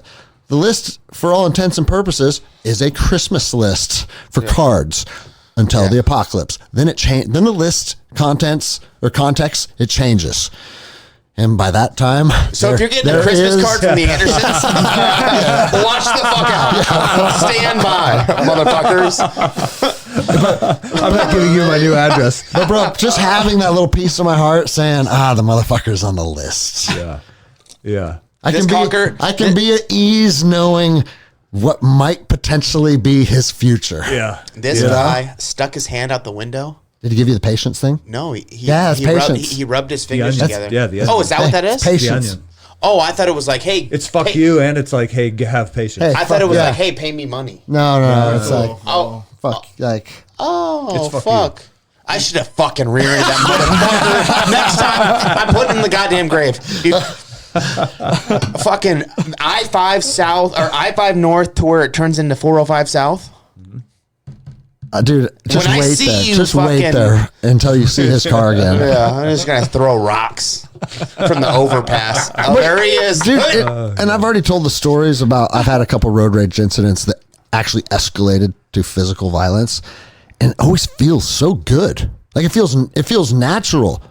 Like that guy drove up and flipped you off, and I flipped him off back. He said, pull over, and I punched him in the face. And bro, it feels right, and it feels natural. Like my dad and I got in a road rage incident. I shit you not. When I was like 16, pull over, motherfucker. 16, He did. 17, some guy followed us on an off ramp. Gets over. He thought my dad cut him off. My dad pulls into fucking little deli mart, fucking whatever that I'm getting delivered to my fucking buddy's houses, the neighborhood, and some guy gets out of his truck. He boxes in, and all of a sudden I see my dad fucking rip off his seatbelt because I had no clue what was going on. I'm in the passenger seat. he's like, oh shit, that dude I cut off is right behind me now. No, he didn't. Well, whatever. Fucking doesn't matter. My dad gets out and he's like, fuck this. Rips himself out, and I'm 16, 17. So a full-grown man already. Probably 200 pounds. I'm wrestling for 12 years 189. now? Okay. I'm 189, and I'm fucking ready to rape a guy. And, my dad gets out, fuck this, rips his seatbelt off, and all of a sudden this guy in a truck pulls up behind us and boxes us in so my dad can't get out. And he's like, what's up, motherfucker? And it's like, oh, shit. Dad's like, we're getting into it. And I thought... You didn't know your dad was a what's up, motherfucker type of guy? Oh, no, I knew. I knew. My dad was fucking ready to go. And he sees this guy, and he's like, let's fucking go. So all of a sudden, the fucking guy, like, and just start talking shit. And this is this posturing shit, and then... There's fucking. Did the dude get out? He got out. No, it's go time. They get like to where, I'm like, this shit's gonna pop off. Oh my god. And the guy's like, fuck you. And my dad's like, after talking about this to my dad, he was like, I just thought like I'm with my kid. I want to see how he's gonna do. What's he gonna do? And I'm like, I'm just fucking ready to watch a fight. And then all of a sudden, like the guy fucking's like, fuck you. And my dad's like, there's fucking cameras everywhere. I got all my kids here, like this whole fucking thing. And the guy gets in his car and he goes to drive off. And my dad, like the guy's like, you took it like a bitch. And he was like, I'm still standing here, motherfucker. And all of a sudden, and the guy fucking runs at my dad, and my dad just drops and fucking just rips him one. And just, like, this guy's like, oh, buckles him. And then as soon as it was like, oh, fuck, I grabbed this guy and fucking threw him over the hood of the car. And I was like, get the fuck out of here. And it was like this big, like, and all of a sudden throw him off. And he's like, oh, okay. And you could tell my dad, he didn't want to fuck around. And it was like, oh, shit. And he jumped back in his car and he's like, fuck you. And fucking drives off. And I was just like, looked over at my dad and he was like, you good? Like, are we going to like have fun? Like, So have a good day. We getting burgers or what? Yeah, 100%. It was just like, oh my God. And then like it's having a moment because the guy realized I just fucking talked some shit, pulled over, and this man and his son are gonna fucking rape me. And I gave him a way out. I was a nice kid. You keep saying raping. Yeah, There's a lot of raping of other people. Very rapey in here. It was You have road rape. Well, and it always another man. That's road the rape thing I'm with another realizing. man. This I'm is bad, sorry. dude. Yeah, but that's because if Road they rape? want to get fucked by you, that's their problem.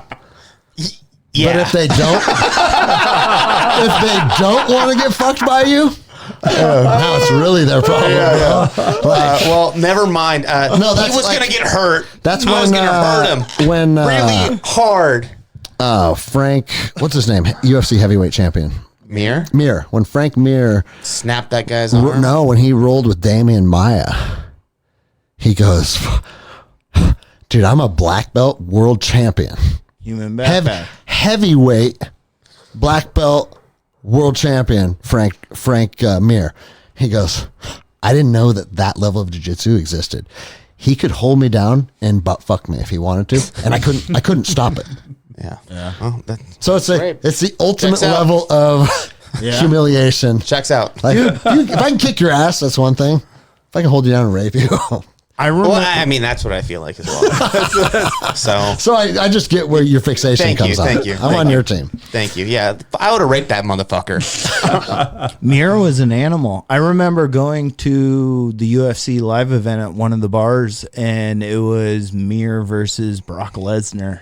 And when The one he lost or the one he won? when he won it the Oh, first knee time, bar. when he got that heel hook or knee bar or Yeah. whatever he got on him, dude, the bar went nuts because it was like this freak show WWF guy is gonna enter, you know? Yeah. And so many people were like, oh, because casual fans were that person at the time. Yeah. Like it was an underground. That was a good thing. time to be watching Yes. fights. But I'll tell you Yes. this too, man, because was like fun. for all the people that were like, Lesnar is just a WWE guy. He's Dude, collegiate. it wasn't fucking Diamond Lesnar Dallas was a Page. fucking savage. Yeah. I'm saying a high level fucking collegiate standout grappler, Yeah. and now he's making millions of dollars doing something else. But make no mistake, that's fighting, dude. Yeah. You know how many guys in the early, like fucking Matt Hughes, Mark Coleman, like there was a army of just wrestlers that had a lot of fucking success. Oh yeah. You know? Just background. Absolutely. And fucking Lesnar, like It was at Minnesota. He wrestled in Minnesota. so. Dude, they found him at some fucking random tournament and he fucked up some like national champion or something. And they were just like, holy shit. They looked across the gym and you see this fucking like freak of an athlete, or just he looked like a bull. Like yeah. the muscle of that motherfucker, he looked like a bull and he just was ripping somebody apart. And they're like, holy shit. there's talk of him coming back as always. What do you think?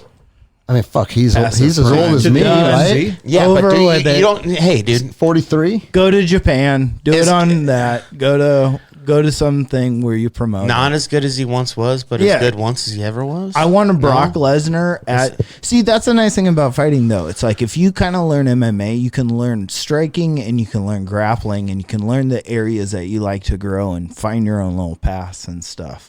And if you could take a Brock Lesnar and give him an MMA background and Yeah. let him blossom, it's like that's how you create a real Oh, his athlete. daughter. But where is the money for those athletes? It's in either theater, like a Brock Lesnar, which is also he has to work out hard for it, or it's real sports. And money is not involved with fighting. Well- like boxing has money, but the rest of real fighting doesn't have money in it. Yeah, unless So it doesn't get promoted much. UFC's unless great you for it. are like upper echelon. yeah, you have to be the top top 1% of the 1%. Yeah. And then you got a couple guys making what, $1 million a fight or something now. Yeah, still, Dude, That- I mean, boxing. it how doesn't much equate. did Conor McGregor Oh, I make know. for fighting? How many fighters do you Mayweather, know? 100 grand or million, How many- 100 million. How many fighters do you know that have fucking actually gotten their fucking teeth kicked in Couple. for $300, Bro. Yeah. You know what I mean? Like, Dude, There's no we used to fight at the fucking The armory. the Everett Armory for no bucks. yeah, just for fucking free drinks. Give me, you know. Fucking crazy. Well, dude, we're at 2.5 hours, so we're gonna wrap this up. Bet you didn't know that. Yeah, that I one. feel like we should just keep going. People are just gonna keep listening and listening and listening. But I wanted to have you fuckers on, so I'm glad we did it. We should get more high next time, though. right. Let's just We'll set right a out of goal. the gates. We'll set a goal. Just get ridiculous right out of the fucking gates. Called it. feel like All right, I'll put all your shit in the show notes below so everyone can find your podcast, because it's a lot of this. You guys have fun and fucking pound beers and shit. Most bullshit. episodes, it's right? just No, banter. no, No, never. never. Well, the gym smells like beer every time after We're you record. scholars. All right, thanks, guys. Thank you, Greg.